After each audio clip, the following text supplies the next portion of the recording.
Greg Rodolfo. Good evening. Today is Thursday, May 14th, 2026. I'd like to call this meeting of the Auburn City Council to order. Mr. Clerk, please call the roll. Councilor Diego. Here. Councilor Overstreet Wilson. Here. Councilor Cuddy. Here. Councilor Clarko. Here. Mayor Genatino. Here, please stand and join us in the Pledge of Allegiance. I pledge allegiance to the flag of the United States of America and to the republic for which it stands, one nation, under God, indivisible, with liberty and justice for all. Please remain standing for a moment of silent prayer or reflection. Thank you. Please be seated. Public announcements. Thanks, Mayor. Just a couple of announcements this evening. The first is that the next Zoning Board of Appeals meeting for the City of Auburn will be held next week on Monday night, May 18th, 2026 at 7 p.m. The Zoning Board meetings are held here in Council Chambers at 24 South Street. That meeting is 1 week early this month, due to Memorial Day being the following week. And in particular to Memorial Day, which is Monday, May 25th. Our annual parade is that day and starts at 11 a.m. The pre-registration to be in the parade deadline is tomorrow. So last minute entries, you have till the close of business on May 15th. There's already quite a bit of registration that's already occurred, but anybody looking to register at the last minute for the Memorial Day parade, please do so by Friday, May 15th. And that's all I have today. All right, very good. Thank you. This evening we have 3 proclamations. We're going to start with Apraxia Awareness Day.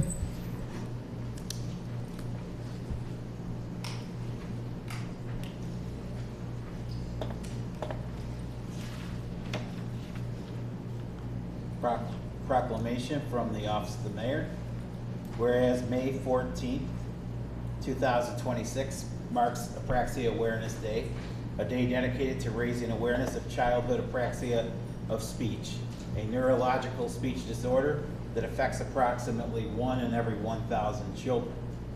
And whereas apraxia of speech,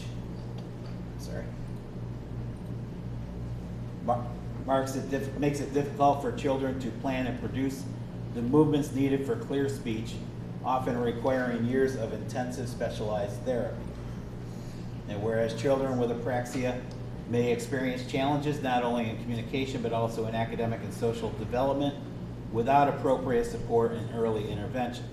And whereas increased public awareness and understanding are essential to ensuring that children with apraxia receive the services, patience, and encouragement they need to succeed. And whereas the City of Auburn recognizes the strength, perseverance, and support for them each day. And whereas organizations such as Apraxia Kids play a vital role in education, advocacy, and support for families affected by childhood apraxia of speech. And now therefore be it resolved that Mayor Genatino, members of the City Council, on behalf of the citizens of Auburn, does hereby proclaim today, May 14, 2026, as Apraxia Awareness Day here in the City of Auburn. Thank you. With us this evening to accept the proclamation is Lori Ryan. Will you meet me at the podium, please?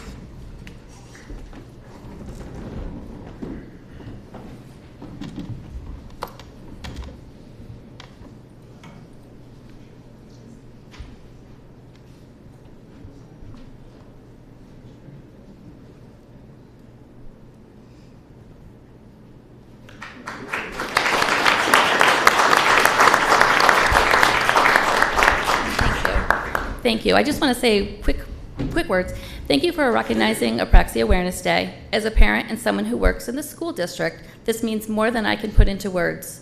I see every single day how hard children with apraxia work just to communicate and push through just to be understood. Our story began when our son Travis, our little redhead, was just 2 years old, and we were on the phone constantly with Cuga County's Early Intervention Department asking for help. My husband Mike and I knew something just wasn't right with Trav's speech. After the team from Early Intervention came to the house to assess Travis, we were given one of the most amazing providers in the area of speech. Miss Eileen came and worked with Trav. Gaining his trust wasn't easy, and progress was made, but oh so slowly. After about a year of working with Miss Eileen, Mike and I learned the term suspected apraxia. Apraxia? What's apraxia? We had no idea. Being in the school district, almost 30 years now, I had never heard the term. So of course, what's the first thing you do when you hear a term you don't hear? Right to the internet. You start researching. Off I went. I started doing my research and my heart was just breaking. Apraxia, a neurological speech disorder where the brain struggles to plan how to move your mouth to speak. Wait, speaking's not going to come easy like it is for us. It's not natural. Trav has to figure out before he speaks how to move his mouth to talk. It's a neurological speech disorder, and it only affects 1 to 2 children per 1,000 children. How is this even possible? By age 4, it was off to Rochester that we went, and we needed answers. Trav was talking. He talks nonstop, but it was so hard to understand unless we knew the context of what he's saying. Even now, he'll go to school and he'll talk to us about, how was his school day, but unless his teacher sends me a message sometimes, we don't really understand what he's trying to tell us. In Rochester, we worked with a SLP who officially diagnosed Trav with moderate apraxia. Now remember, until all of this occurred, I'd never even heard the term apraxia, let alone the struggles coming our way. I'll forever be grateful for all the professionals who have worked with our family and those who will continue on with us for this lifelong journey of learning how to move your mouth to form words just so they may or may not come out correctly. Can you imagine what this feels like for a child? They understand what you are asking them. They know what they want to say, yet when asked a question, they may or not be able to come up with the words to respond, or the words may just come out wrong. And then, because it takes a while to form the words to respond, the child will shut down or become extremely frustrated. A problem we have in our home is that we have 2 kids who love to talk, but one who struggles more than the other to come up with his words.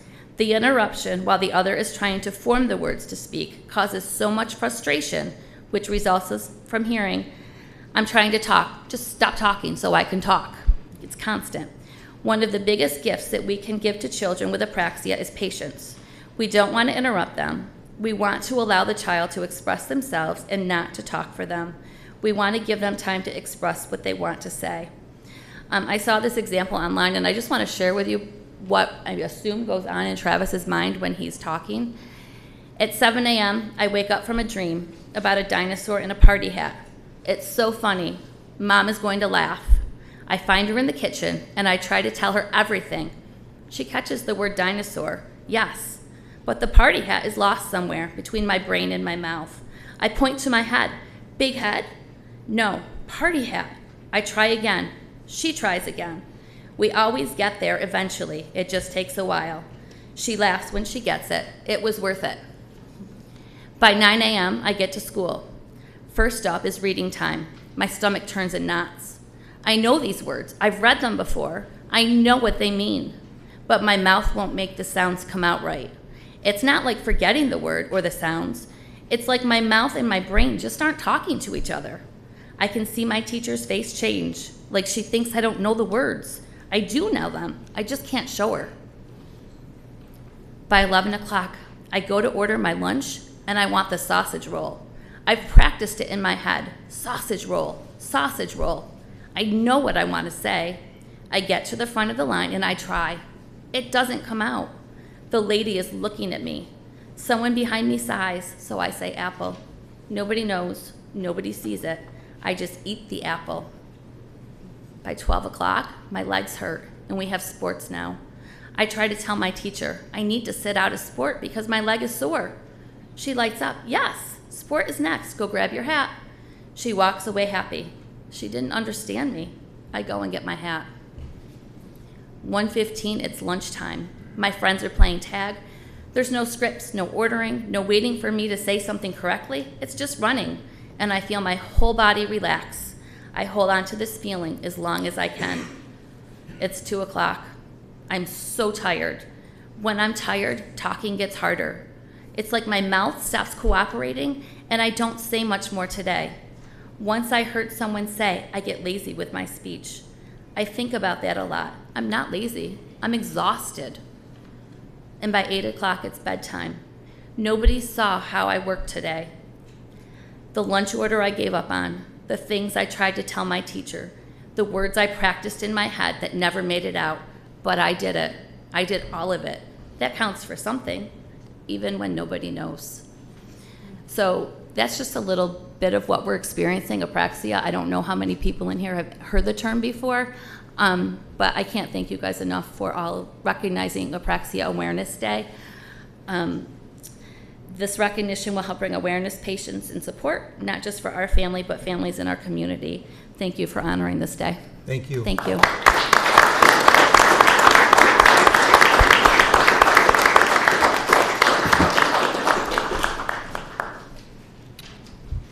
Next, we have our annual Tennis Month proclamation. Proclamation from the Office of Mayor Genatino, whereas on May 21st, 1881, the United States Tennis Association, originally known as the United States National Lawn Tennis Association, was founded in New York City to create rules and standards for the emerging game of lawn tennis. And whereas the USTA is the nonprofit national governing body for tennis in the United States and leads the promotion and growth of the sport at every level of play. Whereas the USTA is the largest tennis organization in the world with over 550,000 members from every corner of the country. And whereas the USTA proudly partners with local tennis programs to showcase the importance of health, social, and educational benefits of tennis and make the sport available to everyone regardless of age, environment, condition, or ability through its USTA adaptive grants.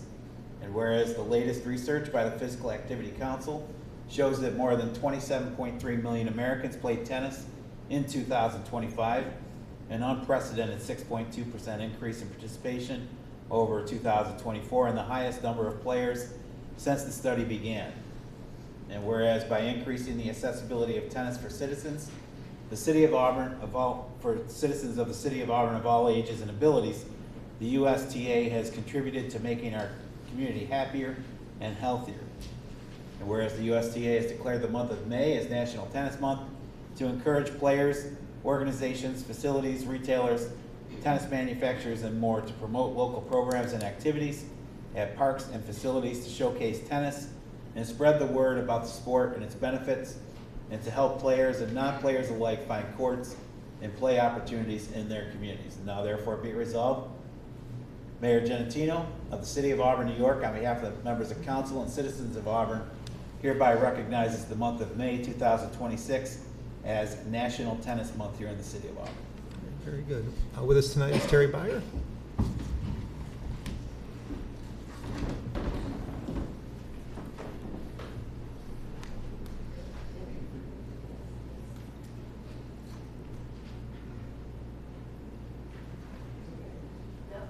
Actually, I will say a quick few words. Thank you very much for the City of Auburn recognizing tennis. It's a sport that's been around for a long time, and the City of Auburn endorses the sport through summer programs. There's lots of city park programs throughout the summer. We also have a facility here in town that's called Champions for Life. They have some indoor courts that are used throughout the year, but primarily an indoor facility. And we encourage people to take up the sport of tennis. So thank you very much. Appreciate it. Thank you.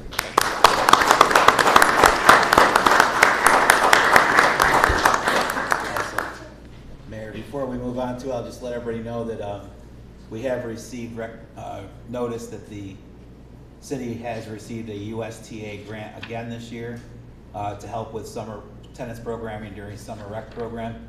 And that resolution to accept that grant will be before you either next week or early June. Very good.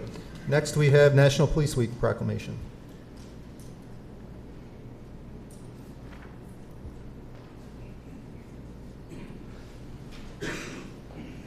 Proclamation from the Office of Mayor Genatino. Whereas in 1962, President John F. Kennedy proclaimed May 15th as National Peace Officers Memorial Day, and the calendar week in which May 15th falls as National Police Week. And whereas established by a joint resolution of Congress in 1962, National Police Week pays special recognition to those law enforcement officers who have lost their lives in the line of duty for the safety and protection of others. And whereas on Peace Officers Memorial Day, in honor of all fallen officers and their families, United States flags should be flown at half-staff.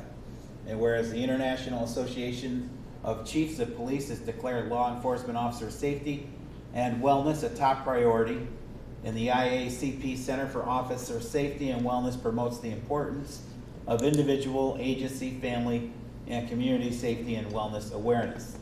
And whereas there are more than 800,000 law enforcement officers serving in the communities across the United States, including the dedicated members of our City of Auburn Police Department.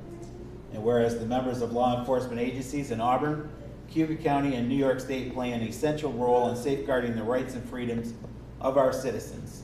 Now therefore be resolved that Mayor Genatino, on behalf of the members of council and citizens of Auburn, does hereby proclaim that May 11th through May 16th be recognized as National Police Week here in the City of Auburn. Thank you. With us this evening is Chief Matt Andrasco. Chief?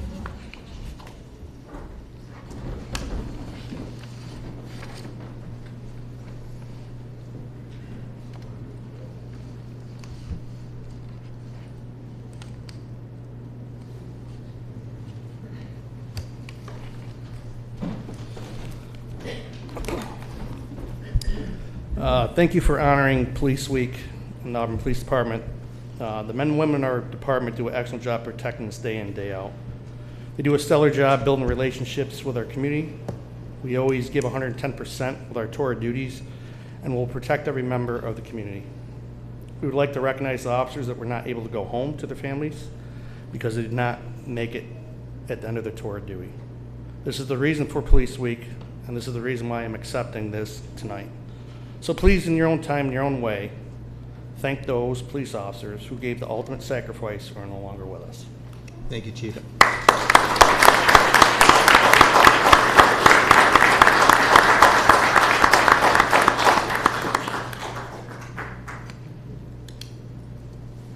All right, we'll move on to the public to be heard. At this point in time, we will open the public to be heard portion of the council meeting. Residents are to state their name and address for the record. Please keep remarks to 3 minutes or less, and please observe commonly accepted rules of courtesy and decorum. Thank you. Is there anyone wishing to be heard this evening? Mr. Udall.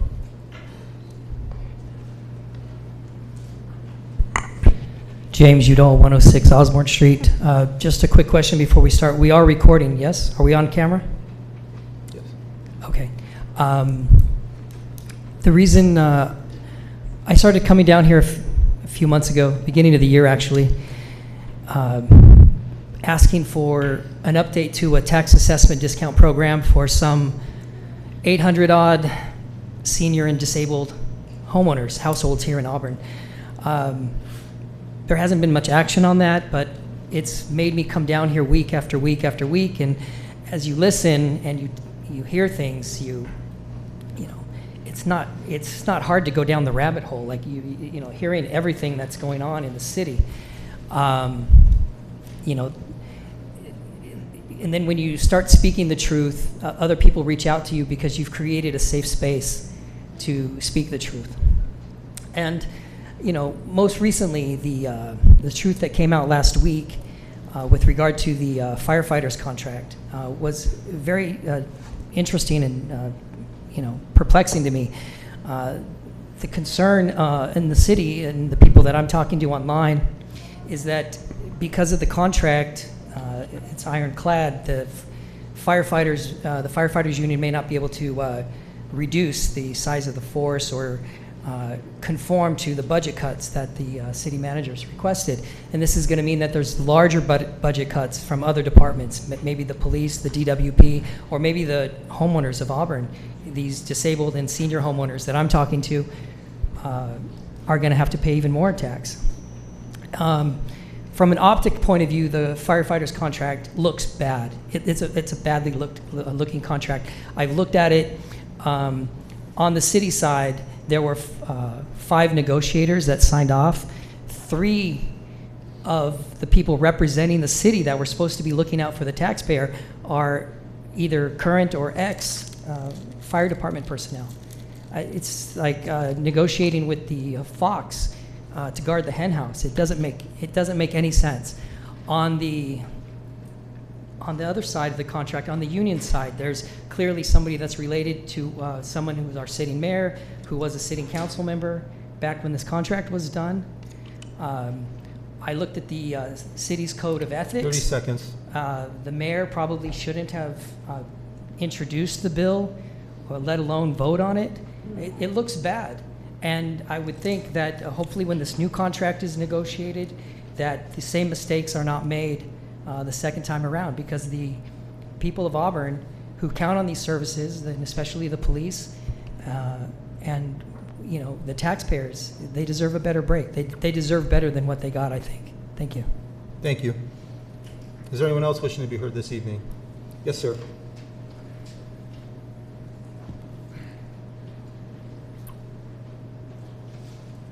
Good evening. My name is Dan Hurling. I live at 250 East Genesee Street, Auburn, New York. Good evening, Mayor, City Manager, and members of the council. I have lived in Auburn, New York my entire life, except for a short time away for schooling. I care deeply about this community. I have shared some of my thoughts during this budget process with you and the Chief of Police, and I want to reinforce that my feedback has been offered in good faith. I know we may not agree on every single solution, but my goal has been to make sure different perspectives have been heard. I also appreciate those that have taken the time to acknowledge my concerns, so I do not feel as though I need to repeat points I have already made. I believe we are all working towards the same outcome, a financially stable Auburn that balances the needs of our youth, utilities, DPW, public safety, and broader community while staying within what the residents can afford. It is important not only to pass a balanced and sustainable budget, but to also move towards budgets that rebuild the general fund and give the city a more secured future for future years. Auburn will continue to face external pressures, including inflation, healthcare costs, limits on local revenue, and changes in the job market due to a rapidly evolving technology space. Once budget season is behind us, I would like to see more focus on larger external factors affecting Auburn's finances and quality of life. For example, do we agree that advocating for stronger state aid may be the most important thing? And is there things that, like residents like myself, can do? Should we review sales tax allocation from Cuyahoga County to Auburn? Are there healthcare costs or household income levels that we need a more united strategy on?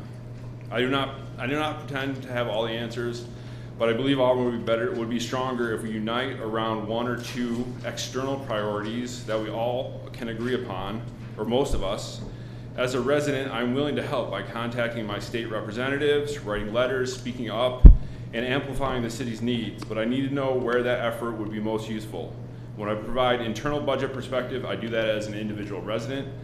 But when it comes to external issues, I'd prefer to help as a part of a broader community effort.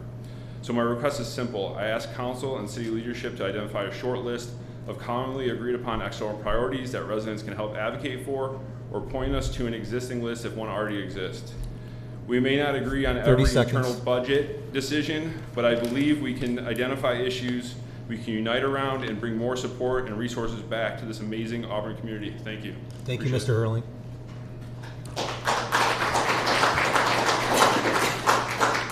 Yes, sir, in the back.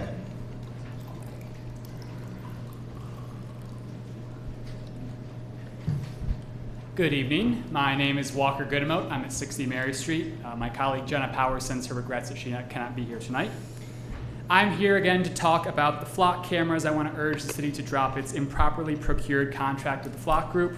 In past meetings, I've spoken about how flock cameras unnecessarily violate our privacy and my unease the fact that a private company with no connection to our community has access to these cameras that are constantly recording.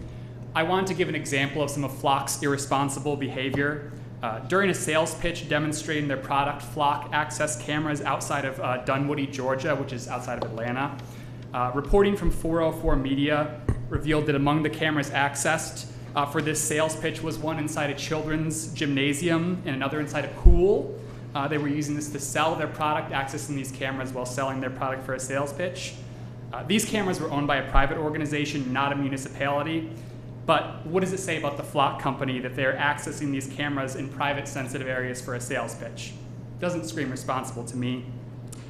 Flock cameras have also implemented a new audio recording feature that can be turned on without hardware updates, meaning they just have to push a button. They don't have to install anything new on the cameras. I want to make it also clear that my issue is not with APD. It is with the company of Flock. And regardless of what this city has an agreement with Flock, and we still have yet to see that, I look forward to the report that's forthcoming that the council has talked about. We cannot trust the Flock group to do the right thing with the footage they have collecting. I also wanted to thank council for putting us on the agenda tonight and the presentation from the chief tonight, so thank you for that. And last meeting, the last thing I want to say is that Councilor Overstreet Wilson expressed that these cameras, her hope that these cameras could be turned off until a solution, legislation could be found. I think that's the right move, and I hope to see that happen. Hope to see some clarity and an eventual end with this contract with Flock. Thank you. Thank you, sir. Yes, ma'am? Yeah.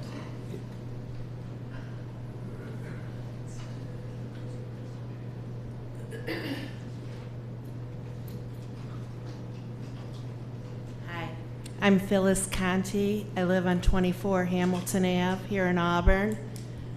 And I wanted to talk about Casey Park Pool. Without the pool, it leaves the community with no safe place to swim. So I hope you consider not closing the pool, especially with the lakes, with the algae blooms right now. And really, there's no other pool to swim that's close by. That's it. Thank you. Thank you, ma'am. Mr. Bishop.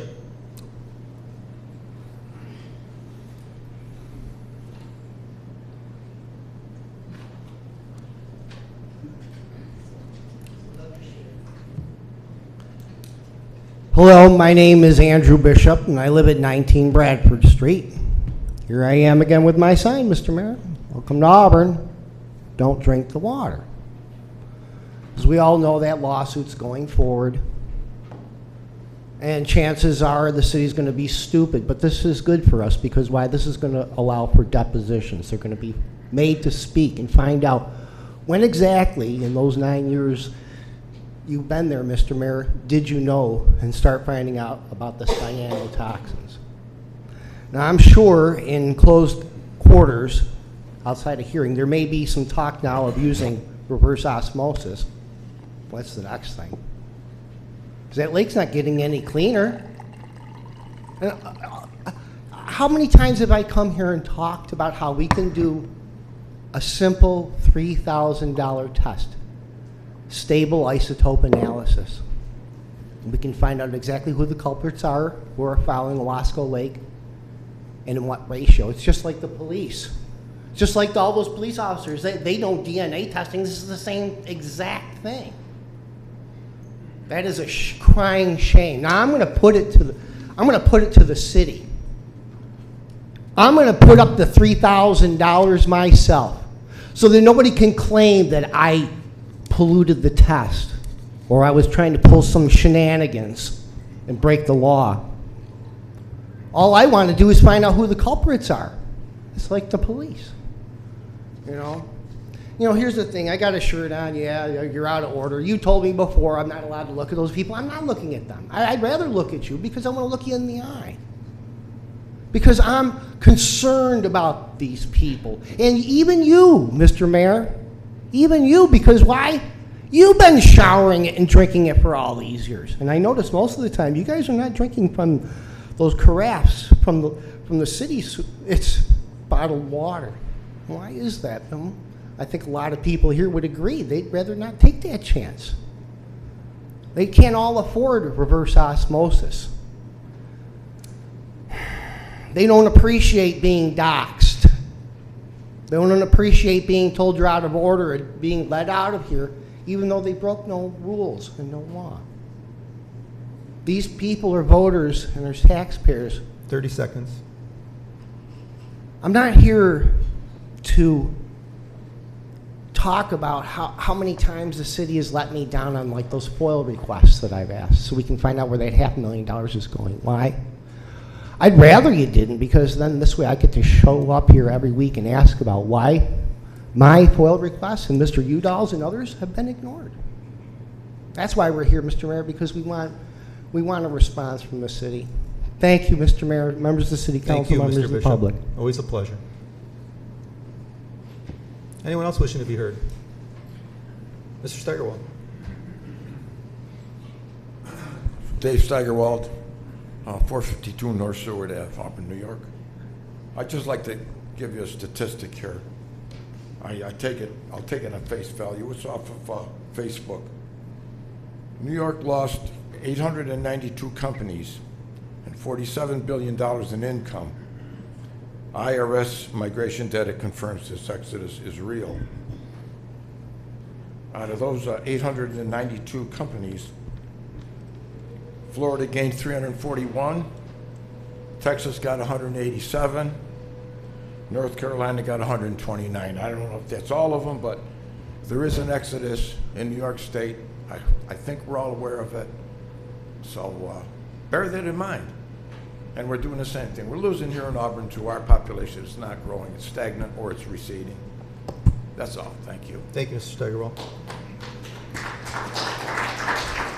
Ms. Seneca, did you want to speak? Yes, ma'am.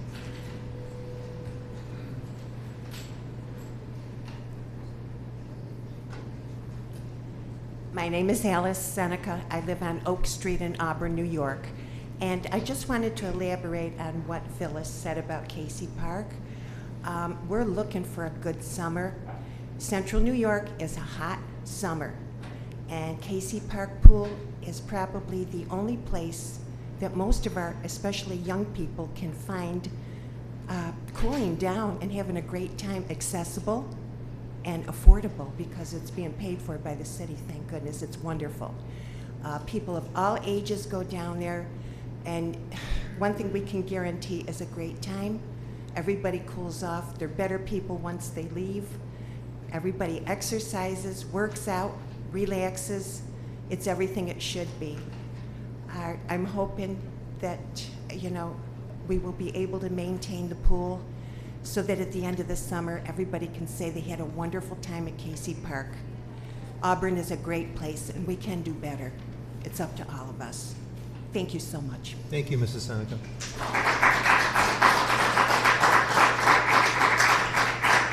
Is there anyone else wishing to be heard? Yes, in the back.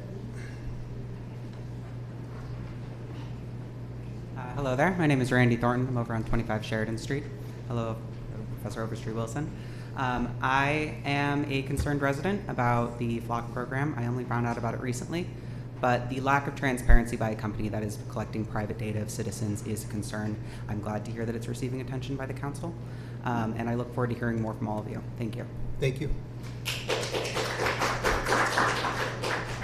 Is there anyone else wishing to be heard? Ms. Okazik?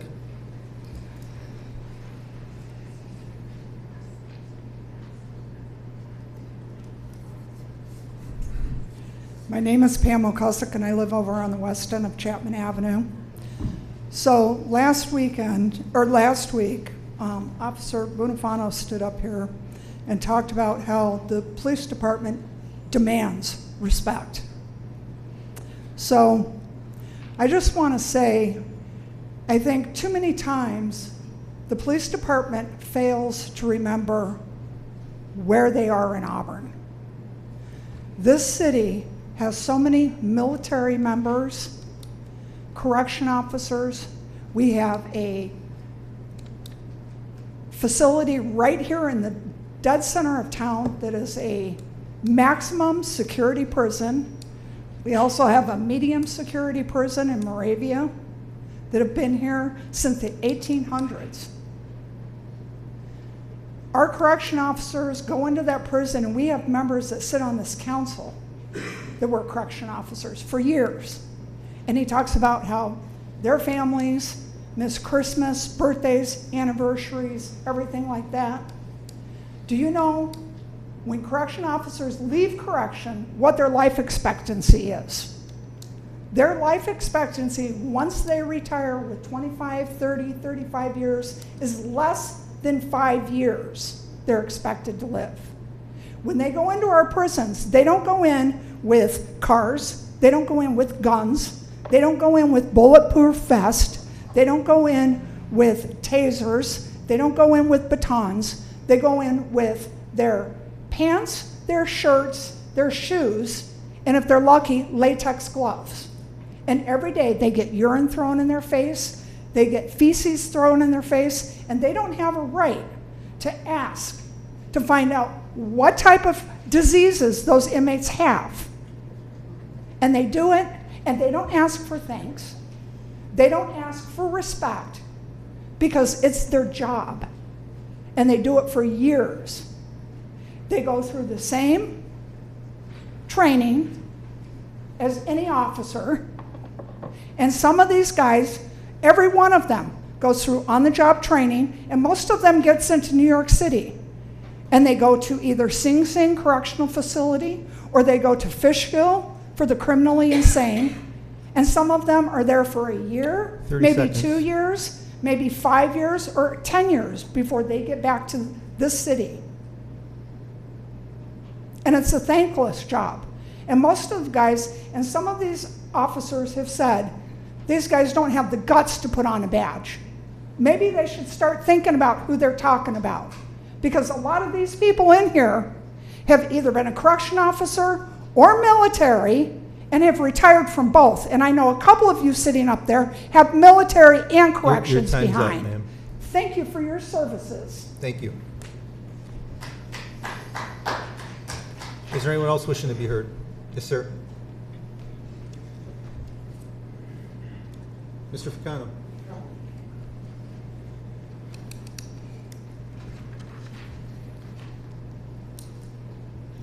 It's been a minute. My name is Lon Fricano. Live at 321 Bacchus Road, Cayuga. Mr. Udall beat me to it. I was going to say I know this meeting is being recorded, so I'll be brief. As an Auburn taxpayer,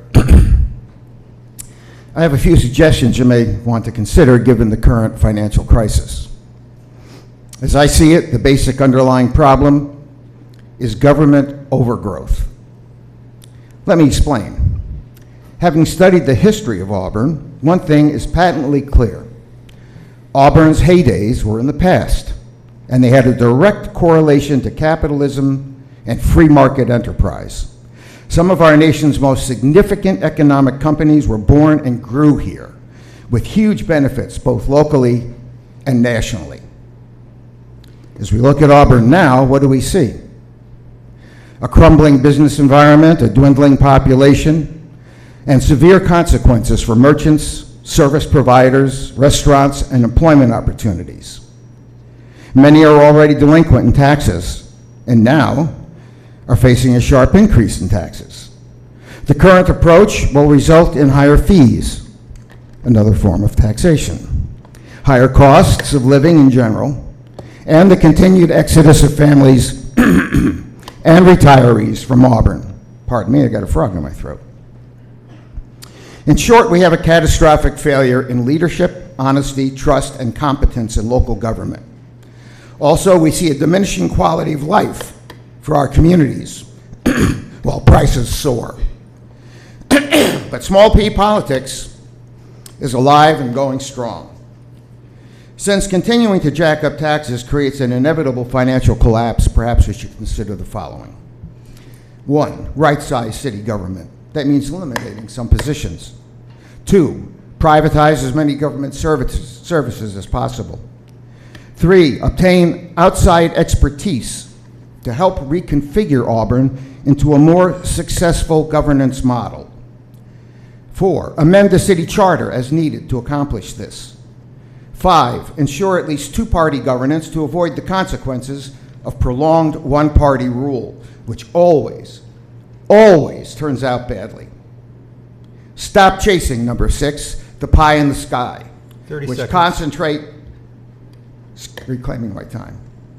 Stop chasing pie in the sky and concentrate on your crumbling infrastructure. If you don't know how to solve Auburn issues, perhaps a few resignations from office should happen. Feel free to call me if you have any questions. Thank you.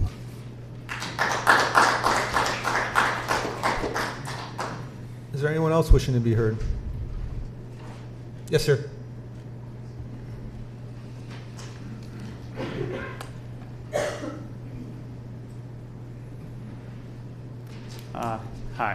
My name is Paul Farinelli, and I live at 20 School Street in Auburn, New York. I want to both urge the council yet again that they consider canceling the improperly procured flock safety contract, but also offer my thanks for putting us on the agenda tonight. I also just wanted to briefly go over a few examples of pretty egregious errors caused by flock safety's technology. One, Texas police used flock ALPRs to track a woman who had an abortion across state lines. Two, a police officer used flock safety ALPRs to stalk his estranged wife in Kansas. Three, a police officer accepted a bribe to run a woman's license plate in Georgia. Four, a police officer used ALPRs to stalk his ex-girlfriend in Ohio. Five, California agencies keeping data longer than, longer than necessary and sharing it with unauthorized agencies. And five, police in San Diego County have been revealed to be breaking the law, sharing drivers' data, etc. Those are just snippets in the interest of brevity, but thank you, and I look forward to our time on the agenda later. Thank you. Is there anyone else wishing to be heard?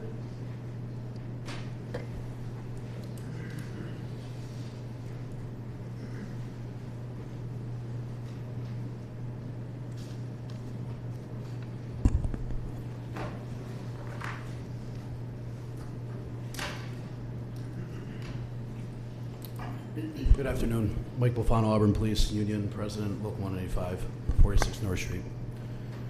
Denzel Washington once said, "Silence doesn't mean weakness. It shows control, patience, and power." And for a long time, many of us have stayed silent. We've stayed professional, we kept showing up, and we keep answering the calls. We keep putting the city before ourselves, even while being disrespected, doxxed, questioned, and pushed aside. But do not mistake our silence for surrender, because while people sit behind this railing and political talking points, our officers are out there running towards violence, overdoses, domestics, weapons calls, shootings, stabbings, crashes, sex crimes, and chaos that most people in this room will never fully understand. There is a fire inside of me, fire of passion for public service, and inside the members I represent, that no chemical agent and no water could ever put out. The dog in us will not bow down. We will not quit fighting for our members, the public safety, and for law enforcement as a whole, including the residents of the city. Since April 1st of this year, we've responded to over 3,616 calls for service with less than 70 officers, and it's not even summer. Respect is not given, it is earned. And our members have earned it every single day through bravery, sacrifice, and service to the city. Yet we have, what do we have in return? Constant attacks, anti-police rhetoric, defund the police agendas dressed up as reform, political games while staffing drops and morale gets crushed. It is not because of Councilor Diego that trust has been broken. Trust has been broken because of the actions, conduct, and decisions made by members of the city's administration, members of this council in past. Repeated incidents, double standards, political games, and ongoing hostility towards this union have created that divide. When union members stand up for themselves, advocate for public safety and city residents, and defend the people they represent, they should not be targeted, punished, mocked, or subjected to union bashing because they choose to speak the truth. That is not leadership, that is retaliation disguised as politics. Public safety should never be one political party versus another. The people who protect this community should be honored and supported by everyone, regardless of politics, but in your rhetoric encourages defunding police, weakening departments, or demonizing the very people standing between order and chaos. Then you have no business lecturing anyone or us about public safety. You keep kicking the can down the road. You keep ignoring warnings. You keep showing a disgusting lack of gratitude toward the very people holding the city together. 30 seconds. The role of local government includes providing public safety to the community. Us, as public servants and APD officers, are tasked to do this service. As city leaders, we ask respectfully that you fulfill your obligations as we have. And thank you to Councilor Diego for being transparent when it matters most. Please do not lay off our officers or cut positions. Thank you. Councilor? Yes, I'd like to ask Officer Bufano, what in particular are you talking about? Like, what disrespect, like, are you talking about? What? Where do you want me When to have you start? been disrespected? You can just start. Have you ever shown up to a homicide? Have you ever showed up to a double fatal? Have you ever saw a dead kid? Have you ever shown up with us while we're on those scenes when the district attorney has or the chief of police has? Have any of you? I'm asking And you allow people, no, you don't interrupt me. You asked a question. Actually, you don't interrupt me. I'm answering you. No, you're not. You asked the question, Terry.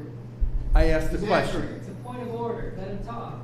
What's the matter with you? He's referring, he is not answering the question. Mr. Mayor, are you gonna allow this? When have you been disrespected? Every day with you. All right, enough. Do you want me to continue? Enough. No, enough. Thank you.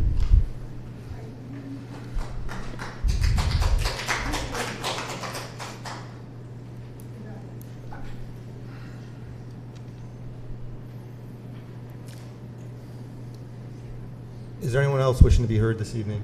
Yes, ma'am.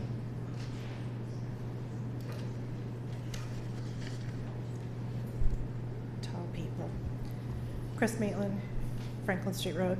I just want to thank APD and AFD for their service and for keeping us city safe.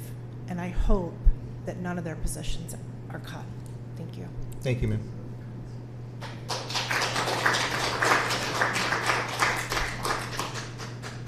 Is there anyone else wishing to be heard? Close the public to be heard. Move on to the approval of the meeting minutes from April 16th, 2026. Do we have a sponsor? Councilor Clarko, second by Councilor Overstreet Wilson. Any question, discussion, or changes?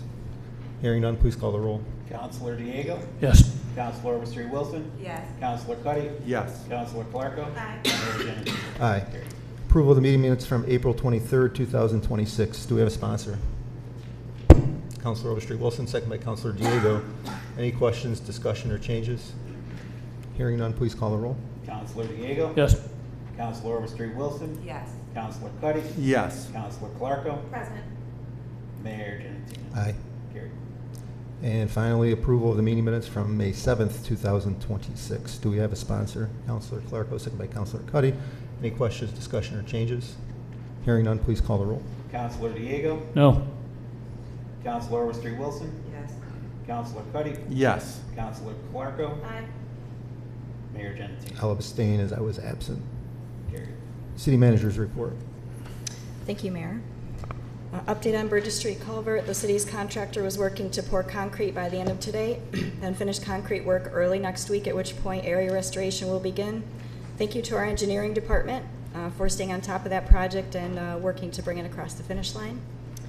Just wanted to review last week's planning board applications. This is the most packed planning board agenda I've seen in years. Excited about this business development coming to Auburn. Canandaigua National Bank, a mixed-use commercial and residential project on East Hill, expansion for Builder's Choice, a longtime Auburn business, a new Marriott Town Pace Suites, Chick-fil-A, and a new medical office building that Auburn Community Hospital is developing. Lastly, but not least, thank you to my assistant, Shelley Lowe, who is retiring tomorrow after 12 years of service with the City of Auburn.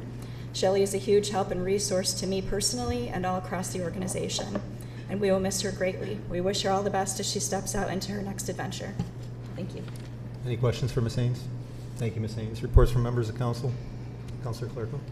I would just like to share one thing, and it's not necessarily directly related to City Council, but the Auburn School District has introduced unified sports at the schools, which allows for special ed students and regular ed students to play together. And I attended a game this week, and I highly recommend everybody go check out unified basketball when they start it back up again next year, or any of the unified sports. It's really a pleasure to watch, so something joyful in our community. Thank you. Very good, thank you. Anybody else? Councilor Diego? Thank you, Mayor. It's a couple little things. I left Chuck out last week. I had a whole list of people who I met with. Had met with the city clerk. Gave me a bunch of time. Went through a bunch of line items. Also got me up to date on some contracts. Appreciate you taking the time. I know everybody's busy. Met with the city manager, comptroller this week. Met with the comptroller again this morning. Like I said, appreciate everybody taking the time. Went down to the DPW. Appreciate Mike Talbot, Brian Rhodes, Chris Maywalt setting that up, so I go down and speak to the guys, spoke with them. Had a long conversation with the head of the ambulance, Keziah Sullivan. She schooled me on the financials and economics of the ambulance. Very enlightening conversation. I appreciate her taking the time. She spent about an hour on the phone with me on Sunday. I knew it was Mother's Day, but I appreciate her setting the record straight. And then we had that town hall meeting Saturday. Appreciate the city manager coming out. It was nice to hear some of the people in the community and what they think we can do or suggestion-wise. So I appreciate everybody that came out. Thanks, Mayor. Thank you. And this Tuesday, I was able to welcome fourth graders from Casey Park as Passport to History. One of the stops they make here is at City Hall. It's a great program, and I'm glad we can keep that going. Moving on to our first presentation this evening on license plate readers and flock. Chief Androsco.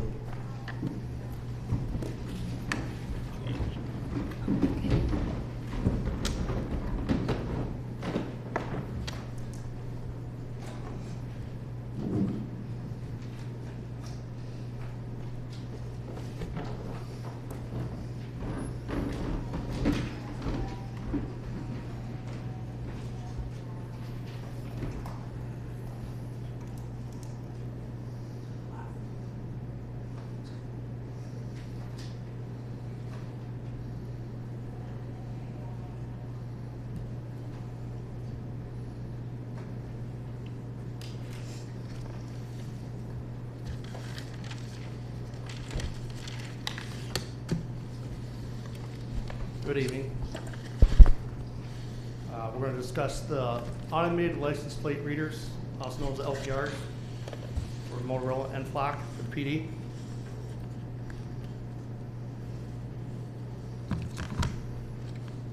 A few definitions of a license plate reader. LPR systems are used cameras and software to automatically capture, analyze, and store vehicle license plate information. LPR systems compare license plate numbers against databases to generate alerts and create records of vehicle activity. LPR systems have proven to be valuable investigative tool for law enforcement. A automated license plate reader, also known as the LPR, is a camera system that captures license plates and uses AI-powered software to convert them into searchable data, including vehicle make, model, color, location, and time. Law enforcement, businesses, and communities use ALPR systems to identify vehicles, develop leads, and respond faster to incidences. Purpose for the LPR cameras: to share siloed information, to tie into New York State crime analysis centers, and to share information with other police departments to help solve crimes or assist people that are in danger. Police departments collaborating with each other help solve crimes across jurisdictional lines. Criminals do not limit themselves from committing crimes in just our city. Some tend to commit crimes across the county, the state lines, which can lead to bigger criminal enterprises. This is also a 21st century tool for policing. LPR systems for APD. We currently have two different companies that we have a partnership with. AP uses two different styles of LPRs. The first we'll talk about is the Motorola license plate readers. Motorola license plate readers have been mounted on to one police vehicle and one parking enforcement vehicle.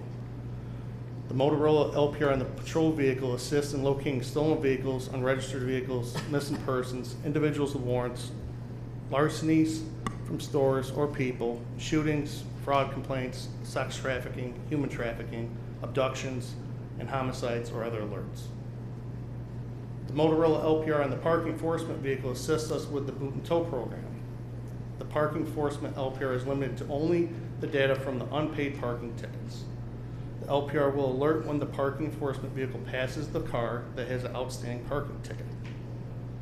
If the vehicle, which is in violation, is parked on a public street, then the process for the boot and tow will start.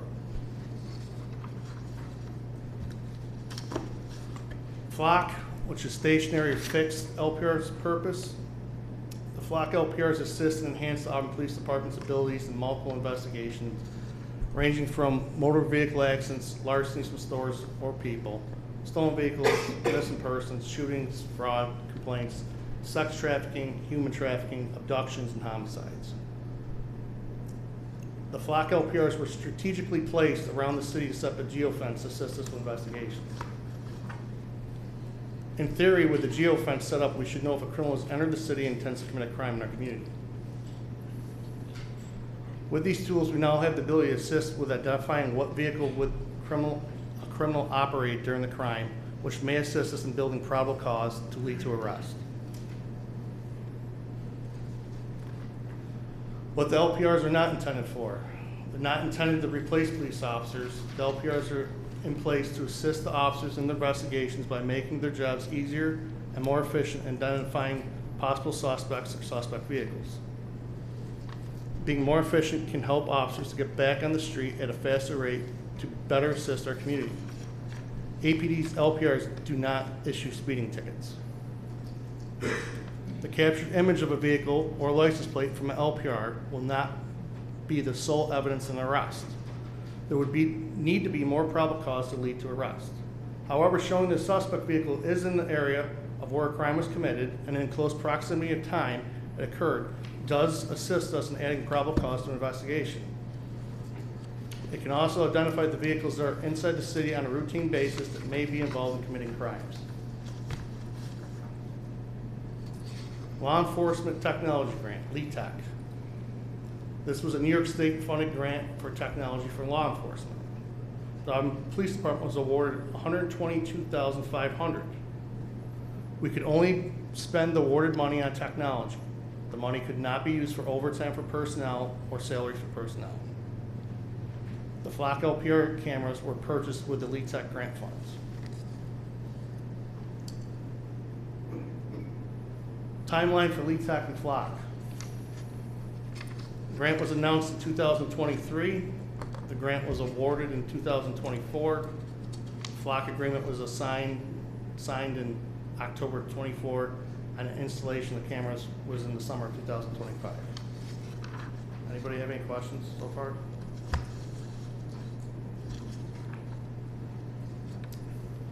Flock data. It does not continuously follow people or vehicles. It does not use facial recognition. It does not provide a hidden backdoor to access the system. It does not capture names, dates of birth, or social security numbers. APD flock cameras do not video record. They capture an image only. In order for officers to run dates of birth, social security numbers, car registrations, they have to take an online certification through New York State. Once certified, the officer is then able to request data through eJustice.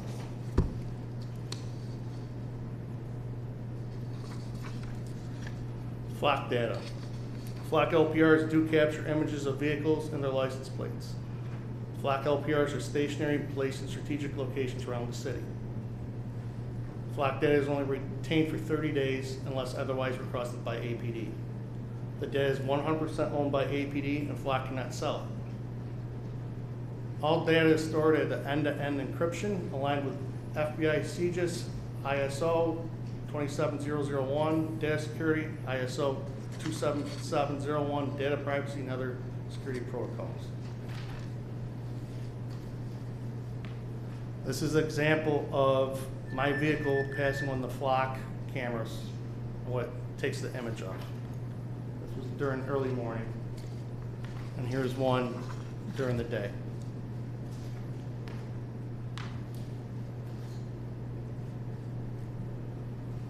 Auburn Police Department. I have just a question about the pictures. When they take the pictures, can they only be taken from the rear of the car, or do they really need to take pictures of the front of the car also? So we have them positioned at this time to only try to take the rear, and that's because we're advised when a criminal comes inside the city, they're coming in at a lower rate, their adrenaline's lower, so they're probably driving at a reasonable speed. After they committed a crime, their adrenaline's up, so they're driving faster, and it might not be able to capture them leaving the city. Plus, there's states that don't have front license plates. Okay. So that's why we position them so they capture the back of the car. Okay, thank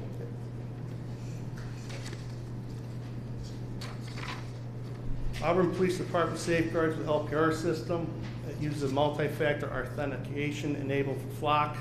A supervisor manages, oversees, reviews requests, and conducts random audits on requests and searches. APD policy, we have a policy on it too, it's 424.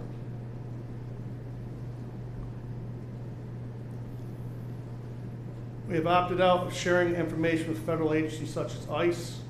We also opted out of sharing information on anyone's search of reproductive rights centers. Federal court rulings. Courts in multiple states, including federal appellate courts, have upheld warrantless searches of LPR as constitutional. LPR is not considered a search underneath the Fourth Amendment. Courts consistently find no reasonable expectation of privacy in a vehicle's exterior or government. Issued plate required to be visible on public roads. U.S. versus Knox, 1983. U.S. Supreme Court held that no reasonable expectation of privacy is in public movements on public roads. Tracking via radio transmitter permissible. This was the foundational basis of the LPR legality.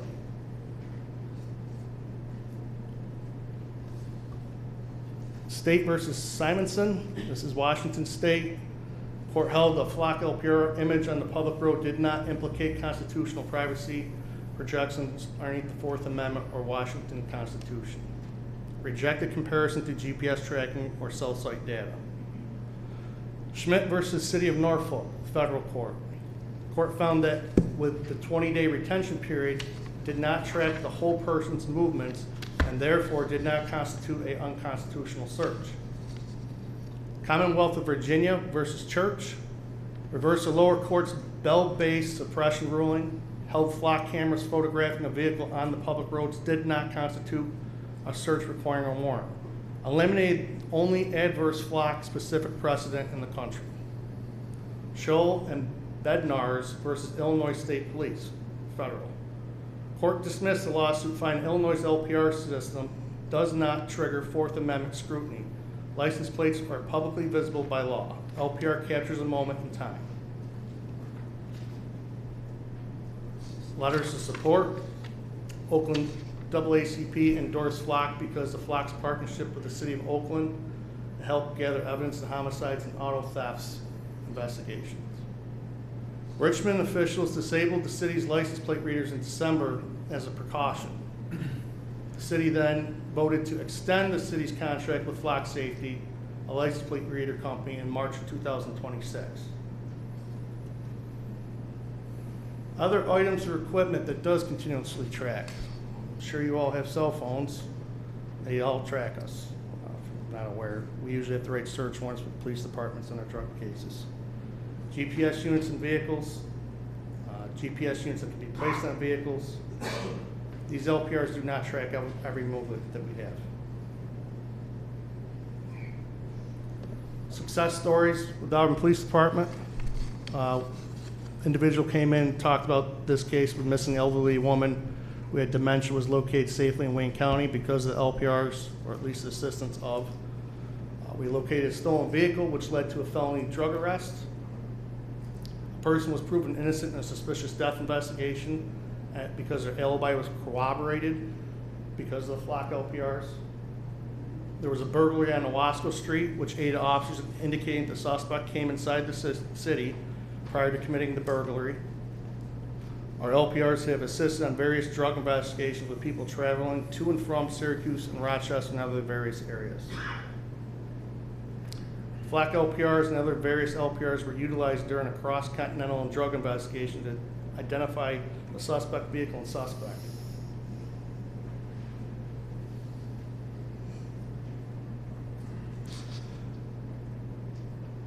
Auburn Pub Survey, do you approve of the Auburn Police using Flock cameras? This was as of April 27th, these numbers. As of today, it's changed a little bit. The yes is 53.4, the no is 42.1, and undecided is 4.5. Any questions? Questions for the chief? Go ahead, Counsel.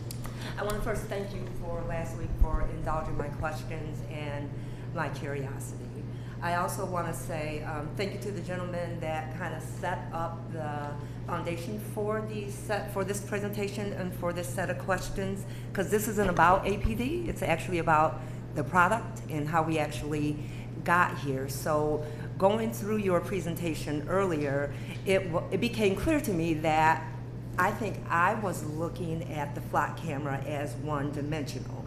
In having reviewed this, there are actually two forms of what I would consider camera type surveillance, not just the body cam. So we have a Motorola system that is also mounted to vehicles, and they're capturing different types of information.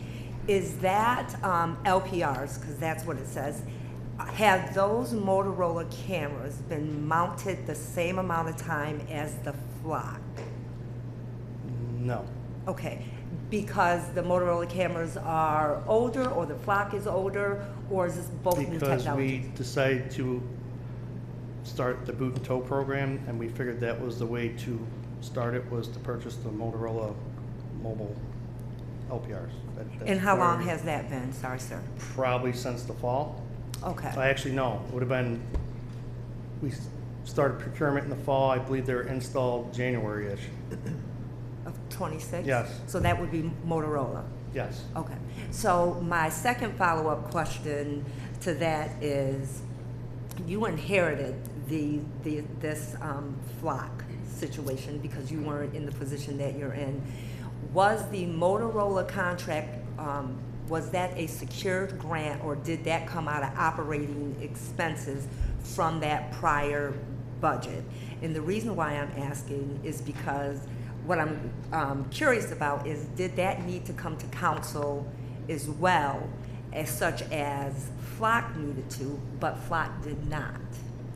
It came out of equitable sharing. So it came out of equitable sharing. And we used the procurement process to purchase it. Okay, and that was in your budget. So when you sent your equitable profit, okay, I got it now. Thank you. But your Motorola is still a surveillance type of tech equipment, just like the flock. So I suppose what I'm saying is, as folks in this community are having an interest in the flock system and what it does, there would be the same amount of interest in what the Motorola camera mounted system does too, because the issue isn't necessarily specifically just the technology, it's what it's being done with the technology. Who is reviewing the technology? You said that it was 30 days, but it can be extended if the chief or the detective saw fit to do that. So there's Correct. this ambiguousness about it. So, and I'm gonna say this, I never heard about the Motorola cameras. So it could have been said. There's a lot of information that gets said here on this floor. So again, coming here this afternoon, I was sitting down to think that I was gonna see a presentation about flock, not knowing that we were actually gonna be talking about two separate but doing the same thing types of systems that are surveilling our people in our community members in Auburn. I wouldn't say they're surveilling your community members in Auburn. And we can definitely both describe how we see those things.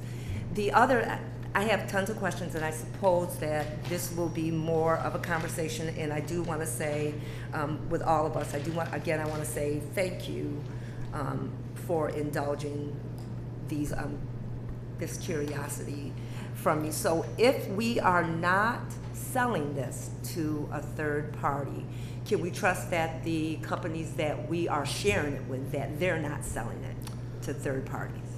So with yes, because we own it. But also, when one of the questions came up with sharing, we'll say, federal information, whatever we enable or disable, whatever they search or request, that's all they get. So if they want to search our area for, we'll say, people who are in our country aren't supposed to be, and ICE is trying to do that, they're not allowed to do that. They don't have access to that. And same thing with the reproductive rights. So each time we disable that, whoever's searching out of state for that is no longer allowed to search that, and is no longer, they're not able to get that information. if we're sharing our data with, say, another police department because there are cross-county lines investigations happening, we're sharing that data, we're sharing that for free, right? Yes. But we don't know if their policies are congruent with our policies, and once we share it, we don't own that anymore, right? So they actually can share whatever information they get from us in this county to any other entity that they choose to, because we can't control that. No, but I wouldn't see the purpose of them sharing it unless it's for their own investigation. I think there's a lot of things that people do that most of us don't see the purpose with doing, to be quite honest. So that's why I'm saying that. So we don't, it is kind of loosely, because we can't control it within the confines of Auburn itself if we are sharing this data with other folks. Although it may be other police departments, we don't know how other police departments think, we don't know what the relationships are with other people, so we really cannot control the information that we are surveilling, and that's the term that I'll use, or that we are picking up from our community members here. And although be it the majority of those people that we may be capturing in those still photos, these are innocent people. We're just capturing these photos of folks. What we're capturing is the image of the car and the license plate and identifiers. We're not capturing images of people. But our Motorola is. So if we're sharing that, those other entities still have that, they don't have that information. No, it's taking images of the license plate in the cars, even though it's just mobile. So those ones are stationary, block, runs like a geofence, and the other cars are mobile, and that's what they're taking images of. They're not taking images of people, they're capturing an image of a car and a license plate just as they would the stationary ones. But our Motorola cameras That's what I'm are talking capturing about. those, okay. Because in here, and please know that my finger point is just as a point, I'm sorry. You're Please, good. Please You're don't good. take offense to that, and if you tell me not to do it, I won't. But we have two camera systems that capture two separate sets of information that. I wouldn't say they capture two sets of information. One is mobile, another one's stationary, and they capture the same type of information. Does that make sense? It does make sense, but in the description, as it's mobile, it catches different types of images, because it did say that it does capture pictures of people and behaviors. The Motorola one. And if my glasses had a bit of a tint, so I could have not pulled them down to read that, but that is what I believe that I see.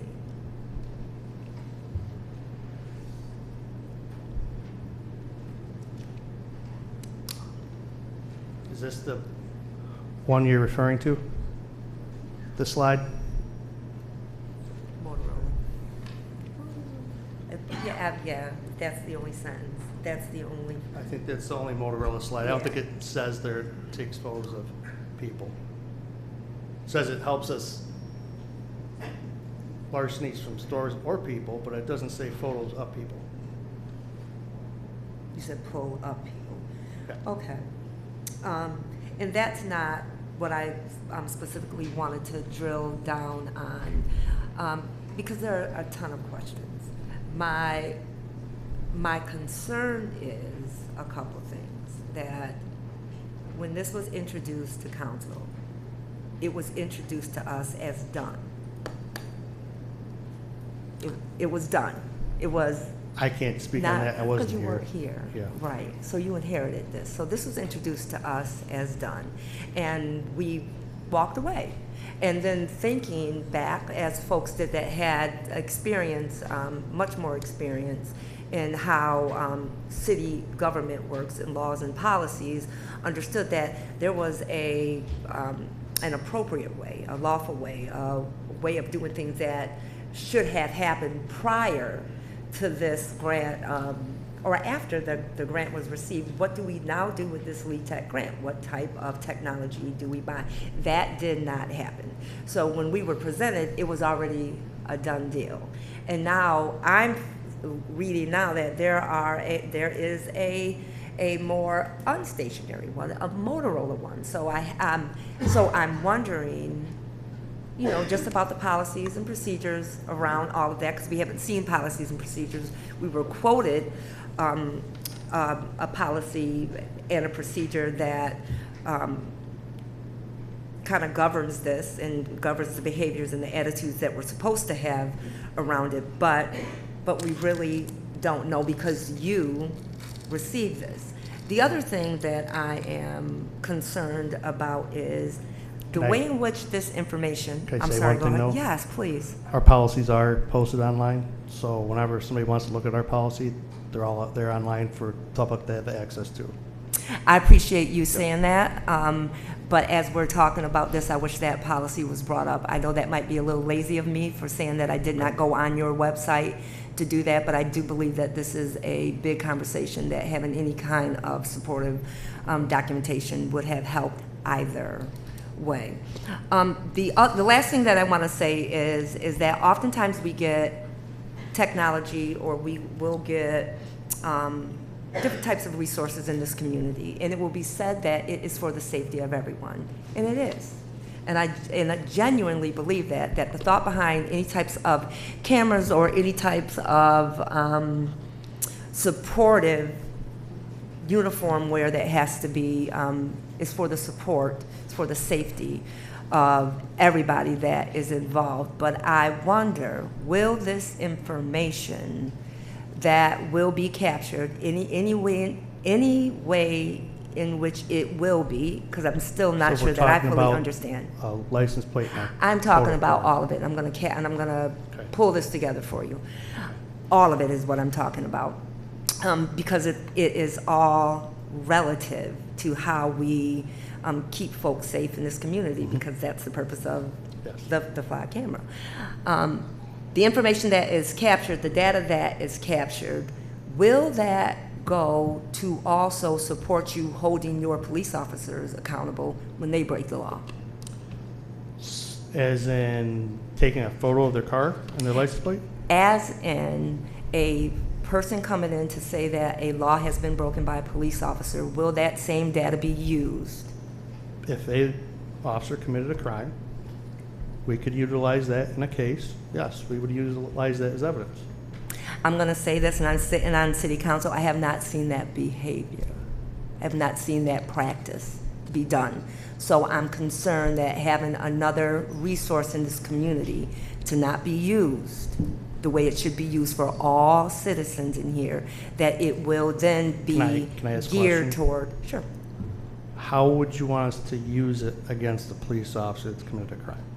I would like any type of monies that is used in this community to be used equally. Okay, but what crime is it you think that we could utilize it for, is my question. Any crime that has been committed where a lawsuit has been filed. So usually that's a use of force, correct? Counsel? Chief, I think there might be a slight disconnect here. It's my understanding that Councilor Overstreet Wilson is referring to all of the technology that's used by the Auburn Police Department, which in my understanding would be body-worn cameras. And I, as you well know, I know that that's something that the police department reviews in all its process. Is that accurate then, the clarification? Yes, sir. That's Okay. when I said I will All right. connect that So that- also when I said all. That we do utilize during internal investigations and during criminal investigations. So Flock and Motorola if that's needed as well. And Axon. Okay. Thank you. Councilor Diego? Councilor Clark? I just, one question, I really see these kind of readers, we've got two issues here. Is Flock a trustworthy company that we should be doing business with, and then the license plate readers themselves are? I think I can see the benefit of those. I think my concern is with Flock. But with the Motorola, I just want clarification. The camera that's on the parking car that's used by Mr. Ubelman, that just has access to the list of people who have not paid their tickets, and it dings or gives him a notification that that car is on the road, correct? So it's not doing anything other than that? No, because he has to be a police officer to run data. Okay. And I just wanted to make sure. That's that why was- we limited it to just that. Okay, I just wanted to make sure that was clarified. Thank you. What's that, Counselor? Counselor Diego? Just one comment real fast. I agree with Councilor Clarko. This is a two-part issue is what it is right now. One thing that's been said week after week, and like I said it last week, I admire your passion for the people that are speaking against it. You come and fight for what you believe in. It's the way it should be.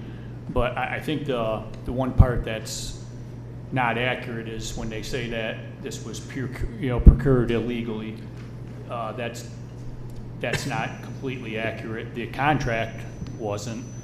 If we're talking about maybe the grant didn't go through the system the way it was supposed to be, that's a completely different story. But saying that this was procured illegally, that's not accurate at all. It's just two different situations.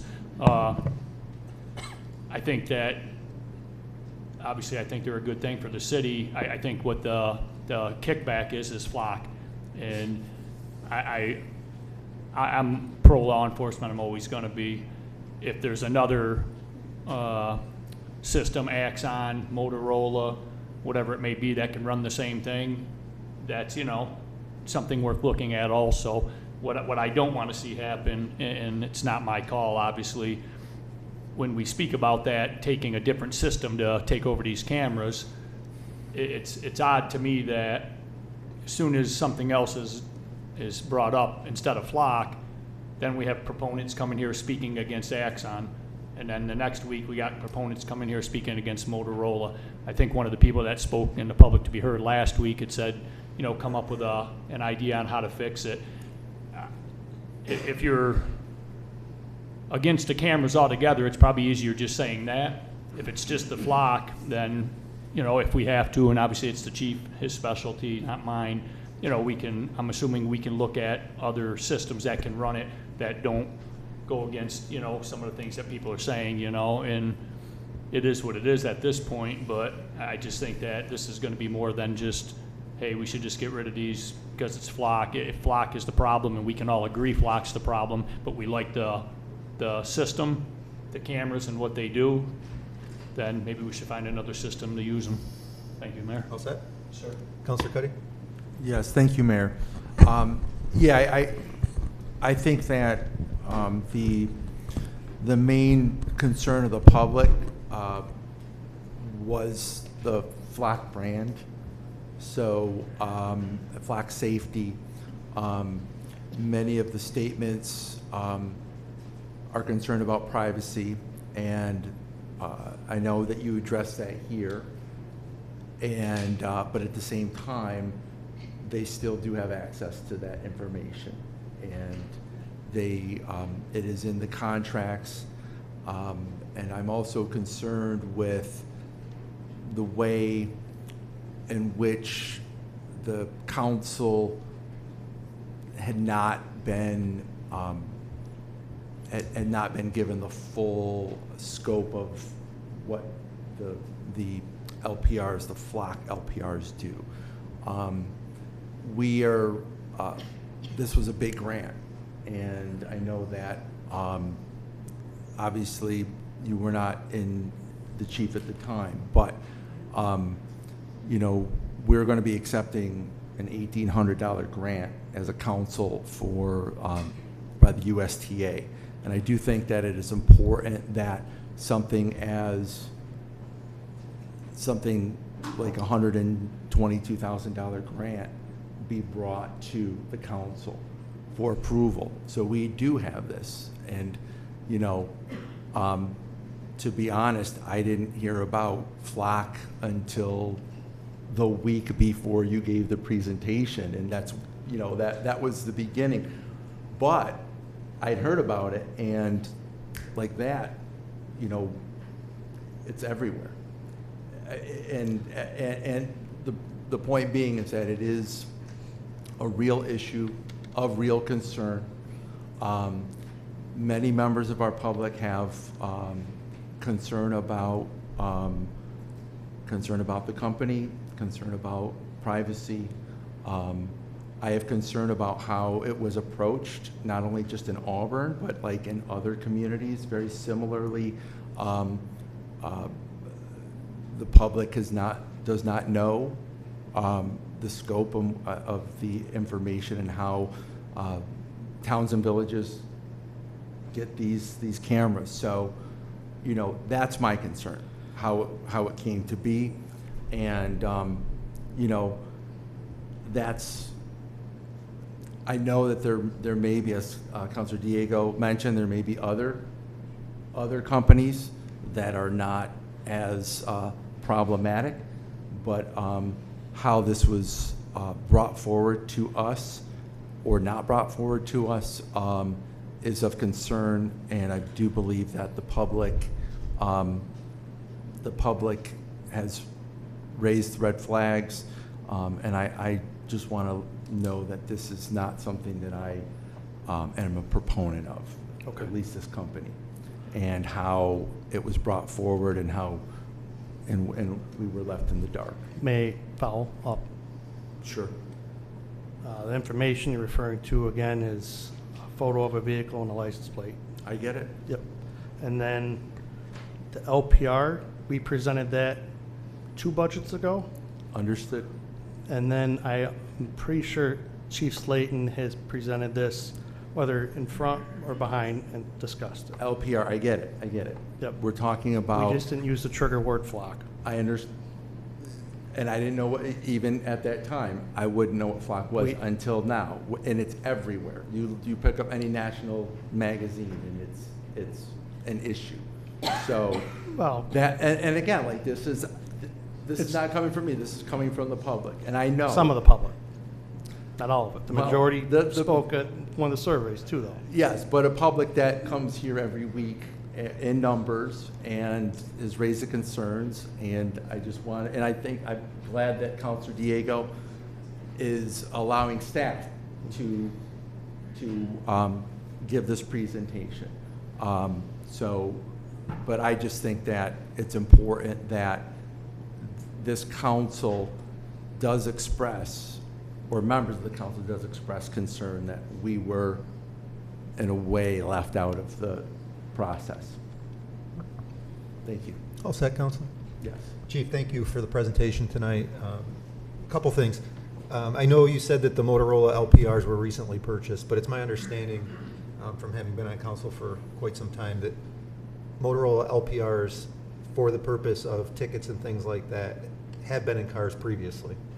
Is that accurate? Yes. Okay. Do you know, and you may not factually know, but even if you have an opinion as to why there's this outcry against Flock but not against Motorola?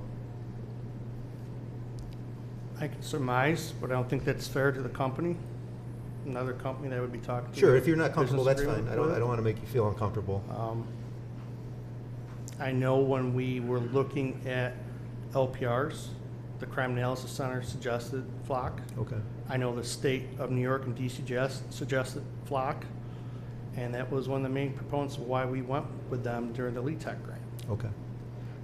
And I asked that because I know there's been some folks that have reached out to Councilor Diego and said, I'm fine with Motorola, but I'm not okay with Flock. So I'm just wondering if you had any, I guess, career insight as to why. You know, it may be beneficial for council to see how the mobile LPRs work. Maybe that would put some people's minds at ease that it is different than Flock and taking the pictures, that, you know, the ones that Mr. Ubelman uses, it just pings. You know, it may be beneficial for us to see that.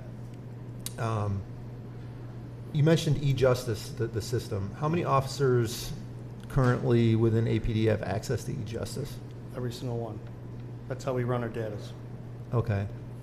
And who oversees who's looking at e-justice? Who oversees, there's New York State DCGS oversees to make sure we are up with our certification. If you're talking internally, Sergeant Smith looks at our training. It's in our training files for all of our certifications, and he confirms that through CADA, which is a state-run training folder, I guess you want to refer to it as, where our training goes into, and that goes in there. So if I'm understanding correctly, every officer from the newest officer on patrol to the chief of police has access to e-justice at this time?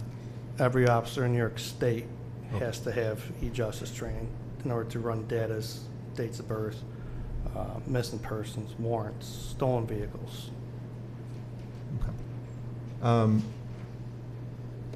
know that Flock is covered by a grant now. What is the cost annually after that grant expires? Well, when the grant expires, we don't have Flock anymore. Because what we did is we paid for upfront all 4 years, and we're only in a 4-year contract with them. Okay.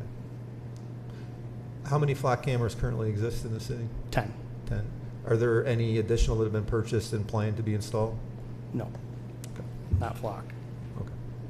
Others? Cameras? Yes. Not LPRs, cameras. Okay. And how are we paying for those? We paid one through the Strive grant. Okay. I don't want to put you on the spot with that because I'm sure there's some sensitive information, but as a council, I'd like to know where those cameras are planned to be put.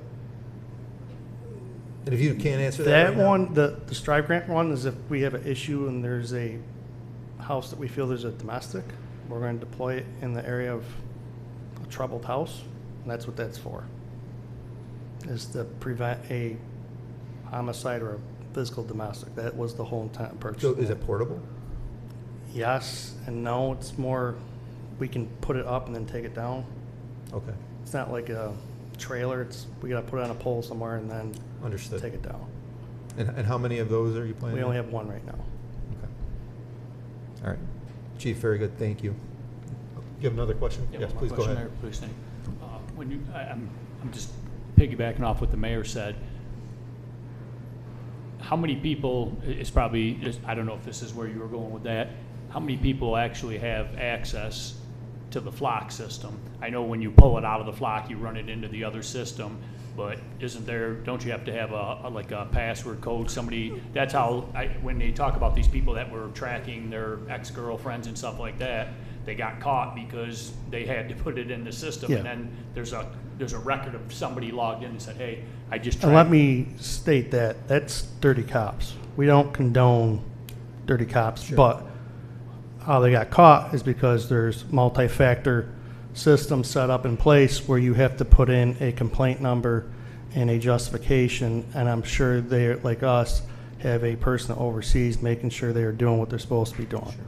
So. Yeah, and I don't want you to think that I'm insinuating that No, you do. I'm not, but you know, I heard it earlier, and that isn't on the system. I want to say that. All those examples, those were dirty police. Sure. We don't want dirty police. Sure. So, And Councilor Diego, thank you, because you did clarify what my question was. My question is basically like, who has access to that Flock data? so every single officer does, but how they have to log in. They have a multi-factor login, and then they have to do there has to be a complaint number associated, and then there's a drop down of incident type, and then pretty much they're either looking for a vehicle type, a license plate, a combination of both, and then it will pop up date range, and then it will pop up where they hit off of the computer, the LPR system. So it will indicate which one they were at, what time they drove past that stationary system. Understood. Okay. Thank you. I have just a process question Sure. for the council. So one of the issues that has come up related to this is the grant agreement. So I just want to clarify, we have a very robust portfolio of grant contracts. We're applying for grants all the time. Some of those grants require council approval to apply. Some of them don't. In all cases, we should bring the grant acceptance to the council, and that is our typical process.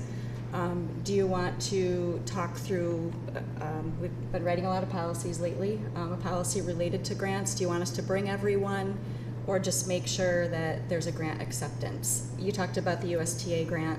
I'm assuming there wasn't a council resolution required to apply for it, but we're going to accept it. There's many, many grants. Our local foundations don't require council resolutions to apply. We obviously will be very diligent about this as we move forward, but is there something that you want to formally adopt that requires us to come every time before we apply, or just to make sure that we come when we get awarded and need to accept it? Just give my personal opinion on it. It's probably easier that we just bring them all through the council, because this is kind of what's happening here, which we talked about. You know, the contract was quote unquote procured legally, but we never seen the grant. We didn't know about the grant, and obviously it was before my time, but it's probably easier. On the same token, you don't want to weigh down the council with, you know, Terry's got the grant for the tennis that comes every year. You know, do we have to talk about $1,800 grant? But I guess for safeguard reasons, so we never run into this situation again, maybe we should just run them all through us. For application or just acceptance, or both? I think acceptance, because obviously, I don't know if Christina's here, I don't think she wants to before every single grant, because there are opportunities where we need to act. Right. I mean, there are some grants that are like really large grants, you know.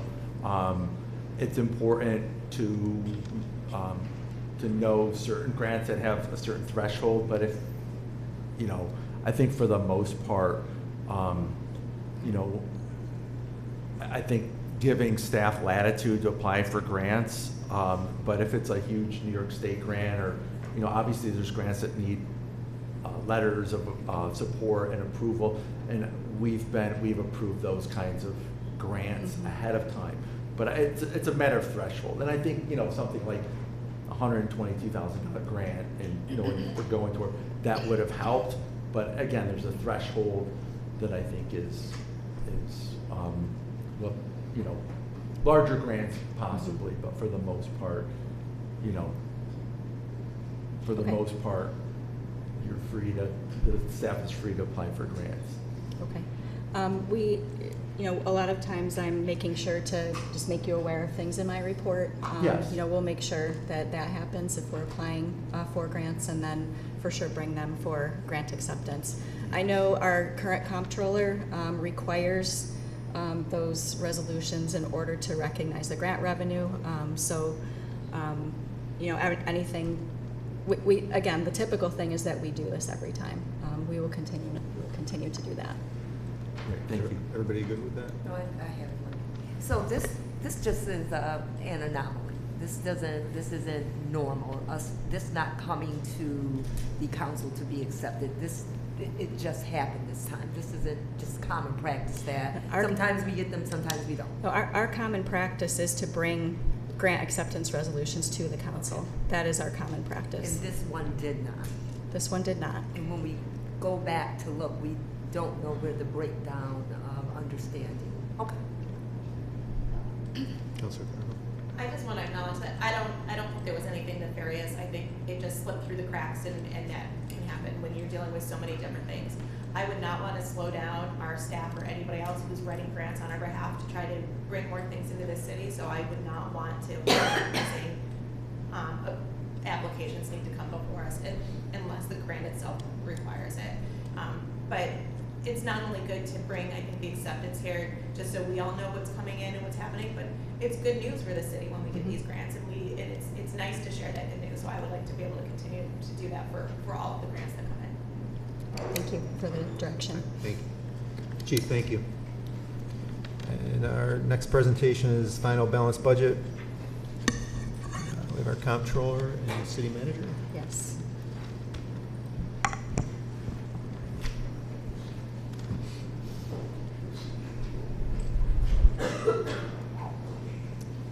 I'll just start out while we're bringing up the presentation. Thank you, Mayor and members of Council, for the opportunity to present the recommended 26-27 city budget. I want to acknowledge the hours of work and effort and number crunching to get to this point, department heads and other city coworkers who have participated in the budget development, City Council for your assistance and feedback, and especially the person who's put the most blood, sweat, and tears into this, our comptroller, Mary Beth Leeson. Thank you, Mary Beth. We still have work to do, as there are still several moving parts, but we get closer every day as we work towards the June 4th budget vote. This presentation will provide a summary of recommendations for the following funds. The general fund, which has been what we've spent the most time on in discussion. The landfill fund, the power utility fund, the water fund, sewer fund, and our new enterprise recreation fund that covers Casey and Falcon Park. I'll take our first slide to just give some general comments about the general fund, and then I'll hand it off to Mary Beth to walk us through the numbers. Our recommended budget in the general fund is based on several different items. An 8% tax levy with a 4.5% allowance for uncollectible taxes. Anticipated New York State temporary AIM increase of $1.2 million. Finalizing contracts with multiple outside entities, which would provide additional revenue to support operations. We are involved with several different union contract negotiations. And just to note, as of this date, the recommended budget does not include cost of living adjustments for the unions currently in negotiations and senior management, but we are continuing to work through these discussions. So now I'll turn things over to Mary Beth to walk us through the numbers. Good evening. One question. Go ahead. Well, just one quick question. On the part where we're talking about the contracts, so kind of like you said a few minutes ago, this is still kind of up in the air because if something happens and one of these contracts doesn't go through, we're going to have to readjust again. Correct. Okay. So we have, again, like the AIM funding we have built in there. Right. We have, an 8% tax increase built in there. So some of these contracts we're working on, we're still continuing to work with our partners. Appreciate it. Thank you. Thank you. So as you recall, when we started this process, the original requested budget had a $4.9 million gap. Through a lot of, as Jenny said, blood, sweat, and tears, we've kind of gotten back to a recommended budget that balances at this time. I would say that numbers feel like they're changing every single day.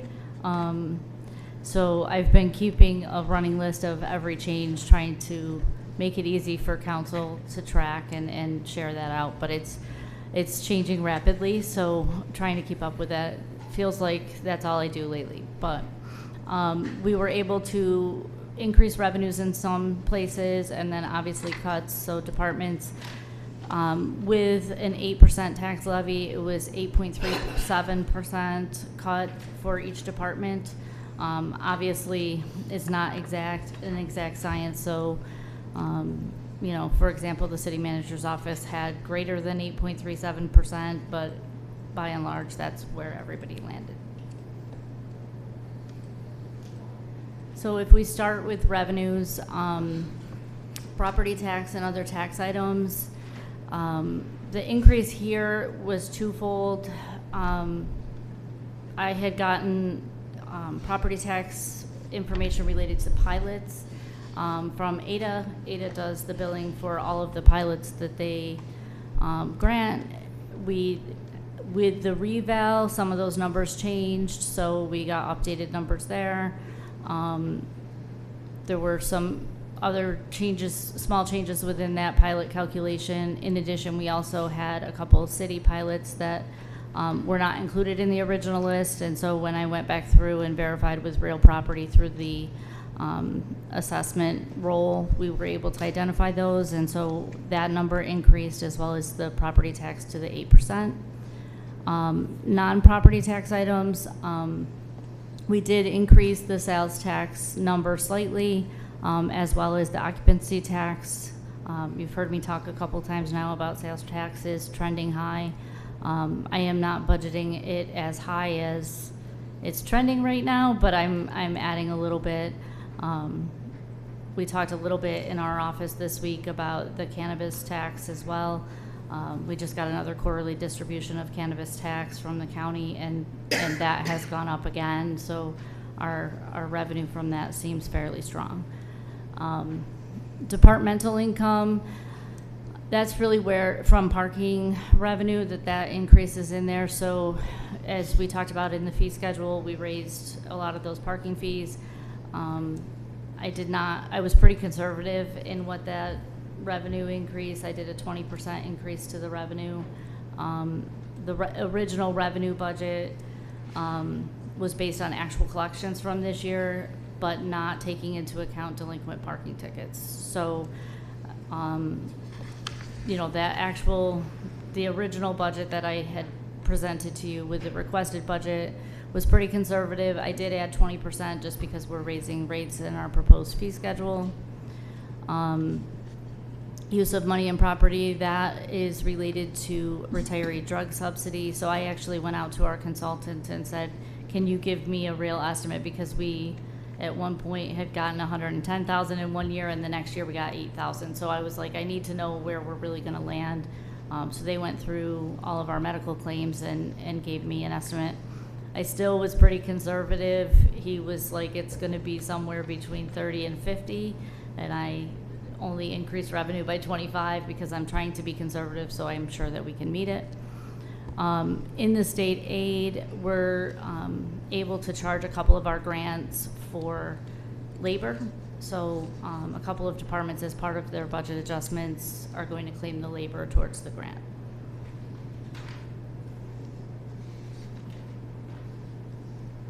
I just wanted to share with everybody at a 8% tax levy what it would mean for the average homeowner. You can see in the bottom in red, the average value of a home obviously went up with the reval, but increase in tax would be $109.19 on the average house in the city.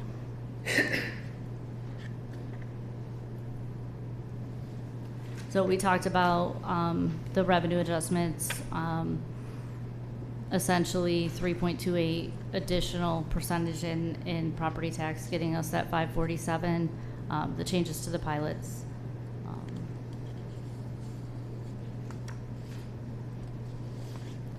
I do want to point out here, as part of the departmental income increase, we talked about the parking.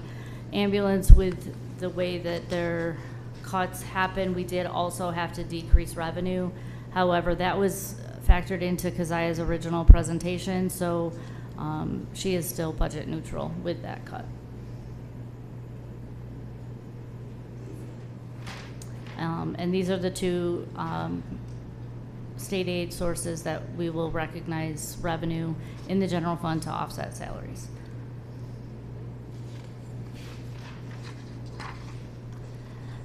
That gets us to the expenditure side. So I put this slide in really for reference point. We initially, when I presented expenses based on the categories that the state recognizes. So that's how I reported it, so you can see the change.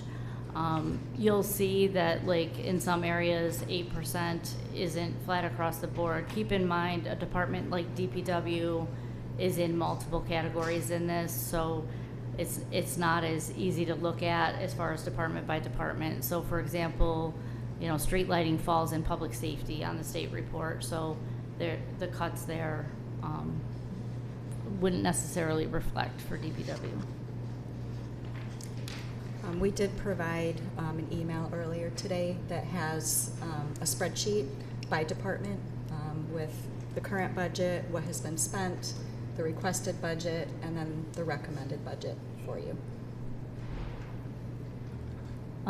So I kind of, and again, you've heard me say this before, it's really hard on a department by department basis to show cuts. Again, I'm going to pick on DPW. They fall in so many places in the budget that it's really hard to, like, get back to their, it would be, you know, you'd look at it as individual org code of say street lighting and not necessarily see 8%. I felt like it would be easier to look at from an overarching perspective. So in salaries, full-time salaries, part-time salaries, overtime, showing how much was cut out of those budgets.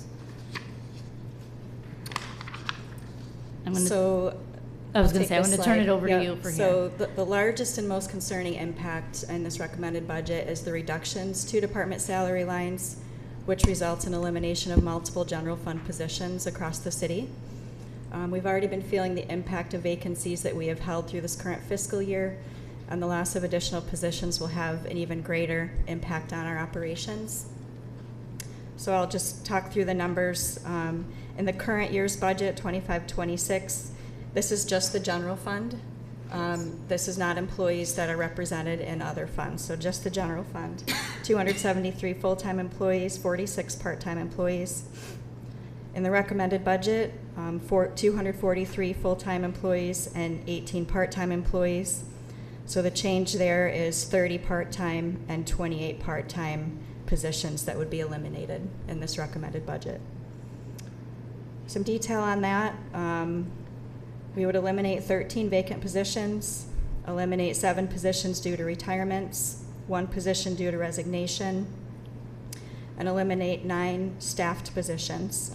I have a qualifier on the slide because we talked about contracts that we're still working through with different entities. On the part-time side, we have 28 staffed positions. Again, some of these would be subject to change based on negotiations with outside entities. Any questions on this slide?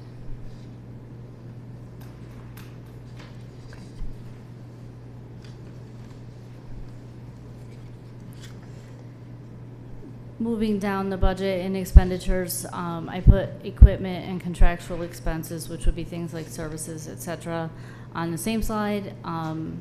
The largest decrease in equipment, we removed all vehicles from APD. So that's the most significant part of that. I know DPW cut a mower out of their budget. Fire also cut some equipment out of their budget. Contractual expenses, we did cut. We have brought some of these services in-house.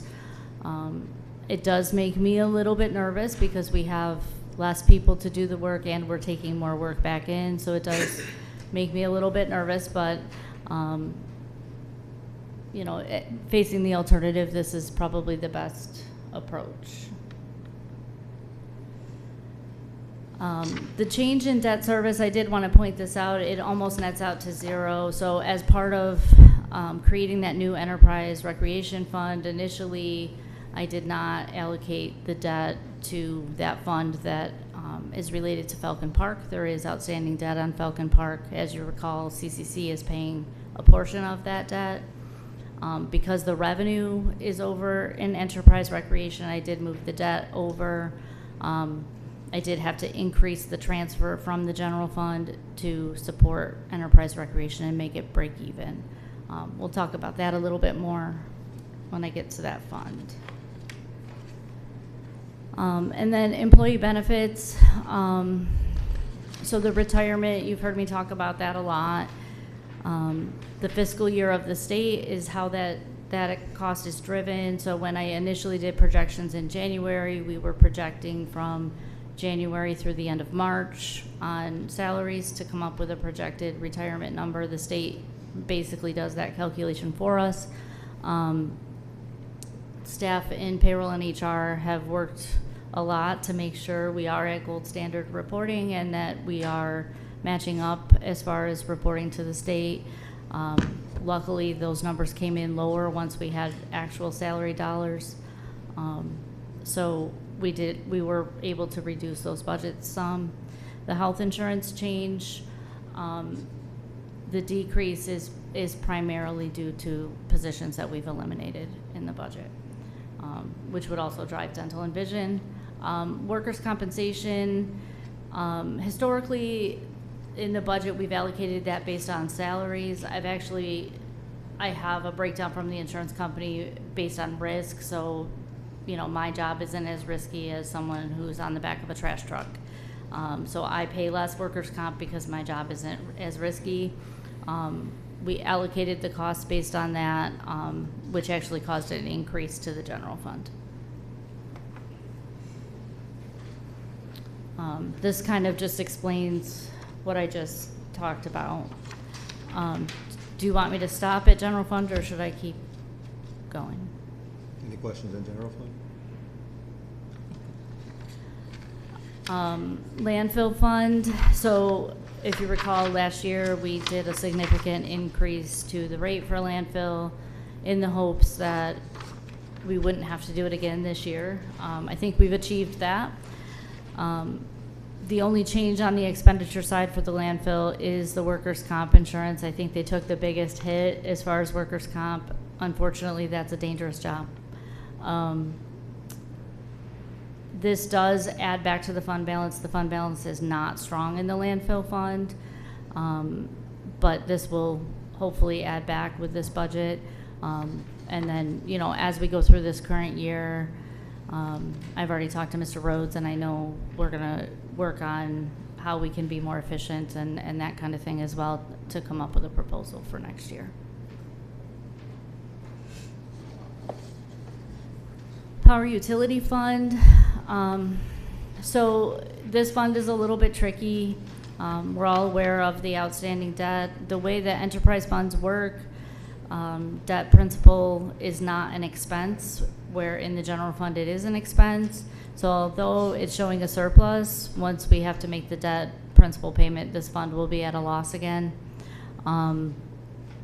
There's not really much we can do until that debt gets paid down. So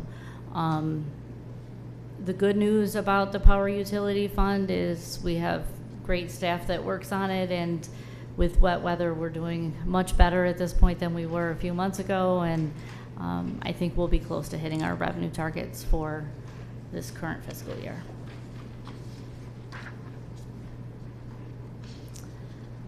In the water fund, we recommended a 2% rate increase. The water fund probably has the strongest fund balance of any of our funds, which is good news for them. So the only change to expense was workers' comp insurance. There's still a small shortfall there. We do know that there will be some staffing changes in there. I anticipate those will generate some cost savings that will bring this closer to break even. I think that the cash flow that this fund has is going to be important as we start to do some capital work on some of those bigger projects we have coming up. Hey, Mary Beth, so Yeah. on that one there, you recommended the 2% increase. There's not enough money in the fund balance there to cover it? There's enough, I would say there's enough money in fund balance we could take it. The challenge of that is long-term fund sustainability as well as these capital projects.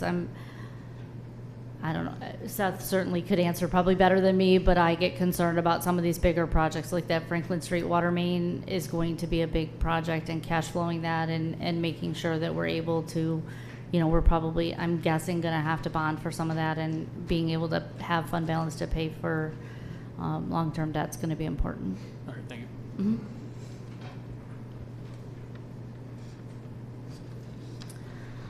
Pretty much the same story in the sewer fund. Again, there is some employee transition in this fund that we're just learning of. I haven't factored any of the changes into this budget. We are recommending a 2% rate increase. Really changes just due to there's a charge between water and sewer for billing, and then the workers' comp insurance. With this fund, the fund balance isn't quite as strong, although we are anticipating that with the new process coming on board with the wastewater treatment plant, there will be cost savings there. So I think that will, this year is going to be really pivotal as we start to get a full year of experience and really can understand the changes in our energy costs as compared to the decrease in hauling and such. So again, recommending 2% there. Last but not least, enterprise recreation recommended budget. So we talked about transferring the debt payments over there. At this time, I do not have the pool in the budget. There were some safety hazards. So I think until we can resolve those, that's going to be a challenge. I'm happy to talk about alternatives, or if we want to do something funding-wise and try to work through that, that would require additional transfer from the general fund. You know, we certainly can work on that. I think it's important as we go in, this is year one of this budget, being out on its own, and it's going to be an interesting year for us to manage this in a different way. This is a place where we are currently working on a contract to rent ice, and it's going to be important to bring in those revenues so that we can offset our expenses. There should be a contribution from the general fund to enterprise recreation, because part of enterprise recreation is a park. Casey Park has just standard park facilities that the general fund should be supporting. So that's what covered the $417,000 shortfall? Actually, the bulk of it is the contract that we're negotiating right now, is to cover. We increased the contribution from the general fund, and we are increasing revenue based on a contract. Just going back to when I think the very first question I asked with the city manager, so we're basing it on that contract needs to come through, or we're gonna have to make an adjustment again? Again, Yes. correct. Thank you. Councilor Cuddy?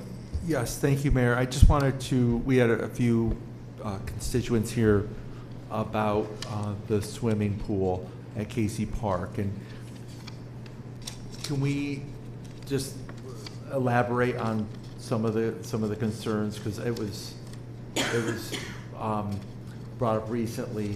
What are one of the reasons why we're considering not having the pool this summer? Just so that the public knows that it was our intent to do this, but there's, how would I say, things beyond our control that have thrown a wrench into things. Yes, so we were recently made aware of an inspection by the County Department of Health that did not result in a required violation fix, a recommended fix related to the concrete around the pool.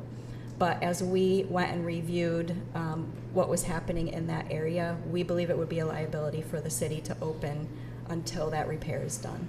So our intention would be to work on that fix this coming fall, when we can get that done, and then hope to reopen at Casey Park next year.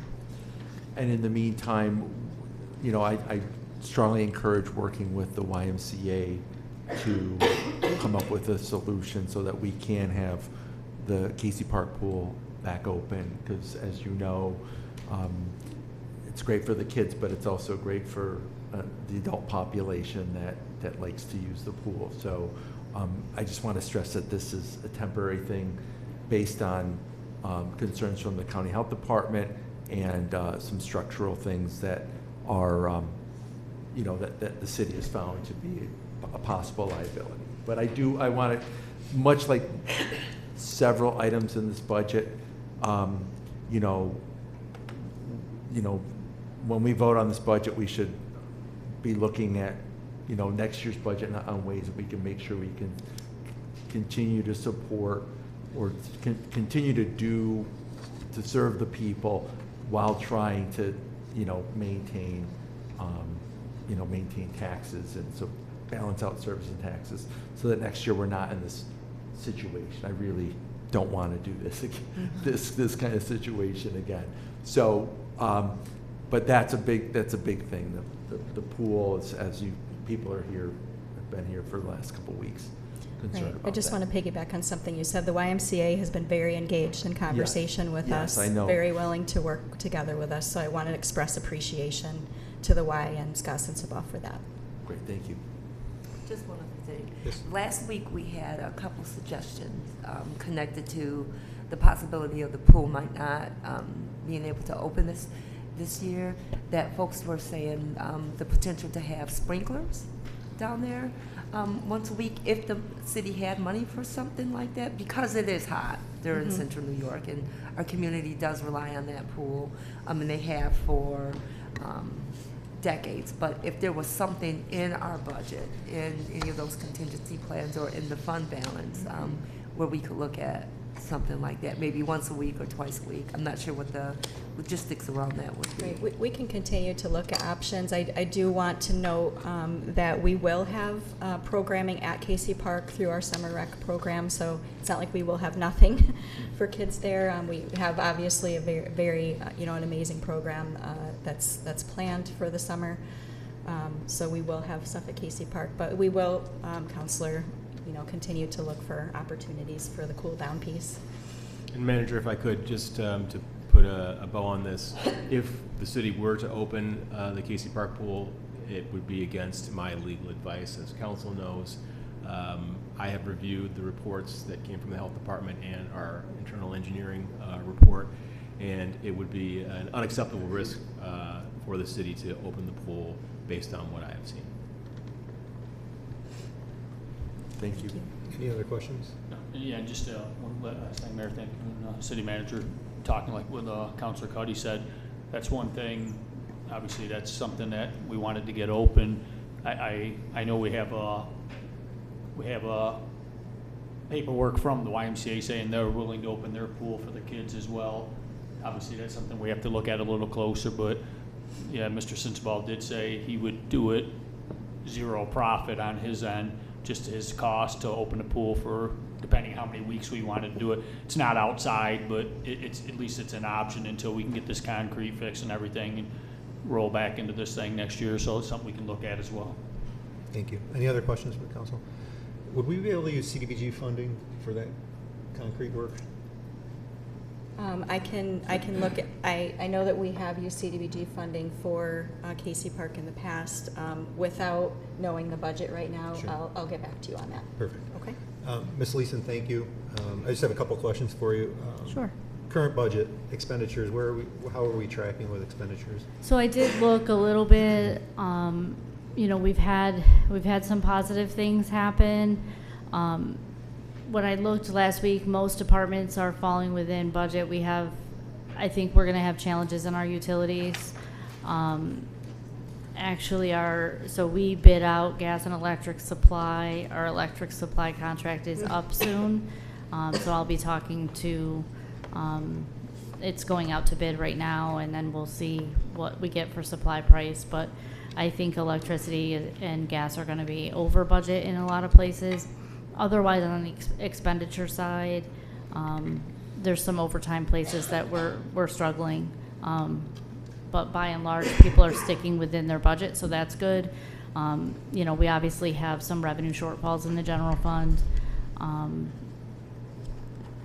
hoping that we can make up a little bit of ground. We seem to be making up some ground in things like sales tax, so I'm fingers crossed at this point. Sure. You mentioned the most recent cannabis tax Mm-hmm. payment. What was it? It was about 53,000. So I think cannabis sales for the quarter from December 1st to the end of February were somewhere in the ballpark of 620,000 in the city. I think you budget that with sales tax. Is that I do. accurate? I would like us to consider breaking that out into a separate line item because it is Okay. a separate source of revenue. Sure. And I think it's important to see how that's tracking. Okay. And the last question I have, it's actually for Mr. Jensen, if you don't mind, sir.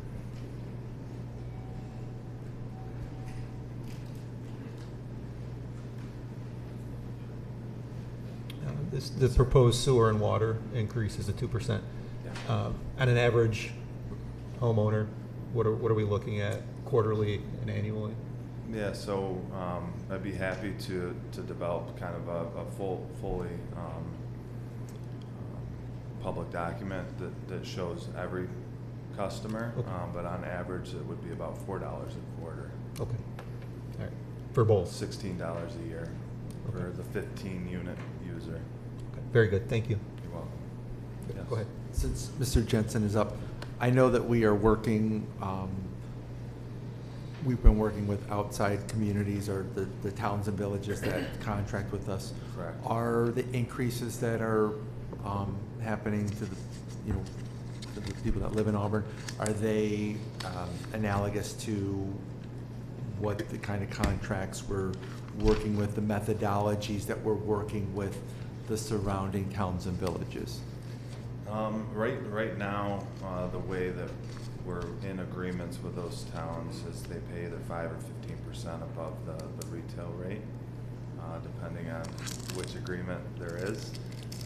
That methodology is carried through on the revenue side right now in water, and that would be subject to adjustment depending on where we land. Okay, great. Thank you. One question, Seth. I watched the last couple budgets you've done, and just if you could speak on it real fast. You proposed the increases usually over a 5-year period. Yeah. And that's something that's been a big thing. You see it just happened with the school district. So basically, and correct me if I'm wrong, you're just making sure that we're in where we need to be year after year. That's why it's set up that way, so we don't fall short down the road a little bit. Each year is going to get us where we need to be. Sure, yeah, I can speak to that a little bit. So for the last 10 years, we've been engaged in 5-year rate projection, planning, with a rate specialist out of Buffalo. And the first time we went through that exercise, we set like a 5-year rate, and it was a pretty substantial change in the water rate, not in the sewer rate, but in the water rate, with the idea, the concept that we would over collect in year 1 and year 2, and in year 3 it would be, that rate is kind of the break-even rate, and then year 4 and 5 you're falling behind. So by the time we got done with that 5-year set it and forget it rate, and we were reanalyzing and looking forward for the next 3 to 5 years, we were operating at a deficit that required yet again another fairly substantial adjustment in order to catch up. I think it's my recommendation, I believe our comptrollers as well, to kind of just stay slow and steady and try to hit that lower 2% every year instead of all of a sudden the big 10% 5 years down the road. It's easier for our businesses like Nucor and some of our other larger customers too, where that doesn't seem like a lot of 15 units for you and me, but for a business to see a 10 or 15% adjustment is substantial. Right, and I think that ties into this entire budget that, like Councilor Cuddy said a minute ago, we got to be looking at next year, the year after. I know you said you're going to work on the 5-year plan. I mean, that's important, and it's kind of just following what Seth's doing in his department already, is what the whole overall budget needs to look like. So once again, we're not sitting here next year, the year after, saying, oh, well, we got to hit you for this much because we, try to do this or that. But I appreciate it. Thank you. Set, council. Thank you, Ms. Leeson. Thank you. Other business from the council? Hearing none. I understand you have a request for executive session, Ms. Haynes. I do, Mayor. Thank you. I have one item related to the financial history of a particular corporation, 2 matters leading to the employment of a particular corporation, 2 matters related to collective negotiations pursuant to Article 14 of the Civil Service Law, actually 3 items related to that, and then 4 items related to the sale or lease of real property. I'd like to add 2 items, employment history of 2 individuals. Do we have a motion for executive session? Councilor Clarko, second by Councilor Cuddy. Please call the roll.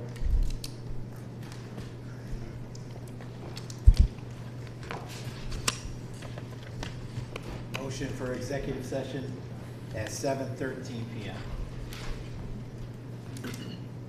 Councilor Diego? Yes. Councilor Overstreet Wilson? Yes. Councilor Cuddy? Yes. Councilor Clarko? Aye. Mayor Jennings? Aye. We'll be in recess for executive session.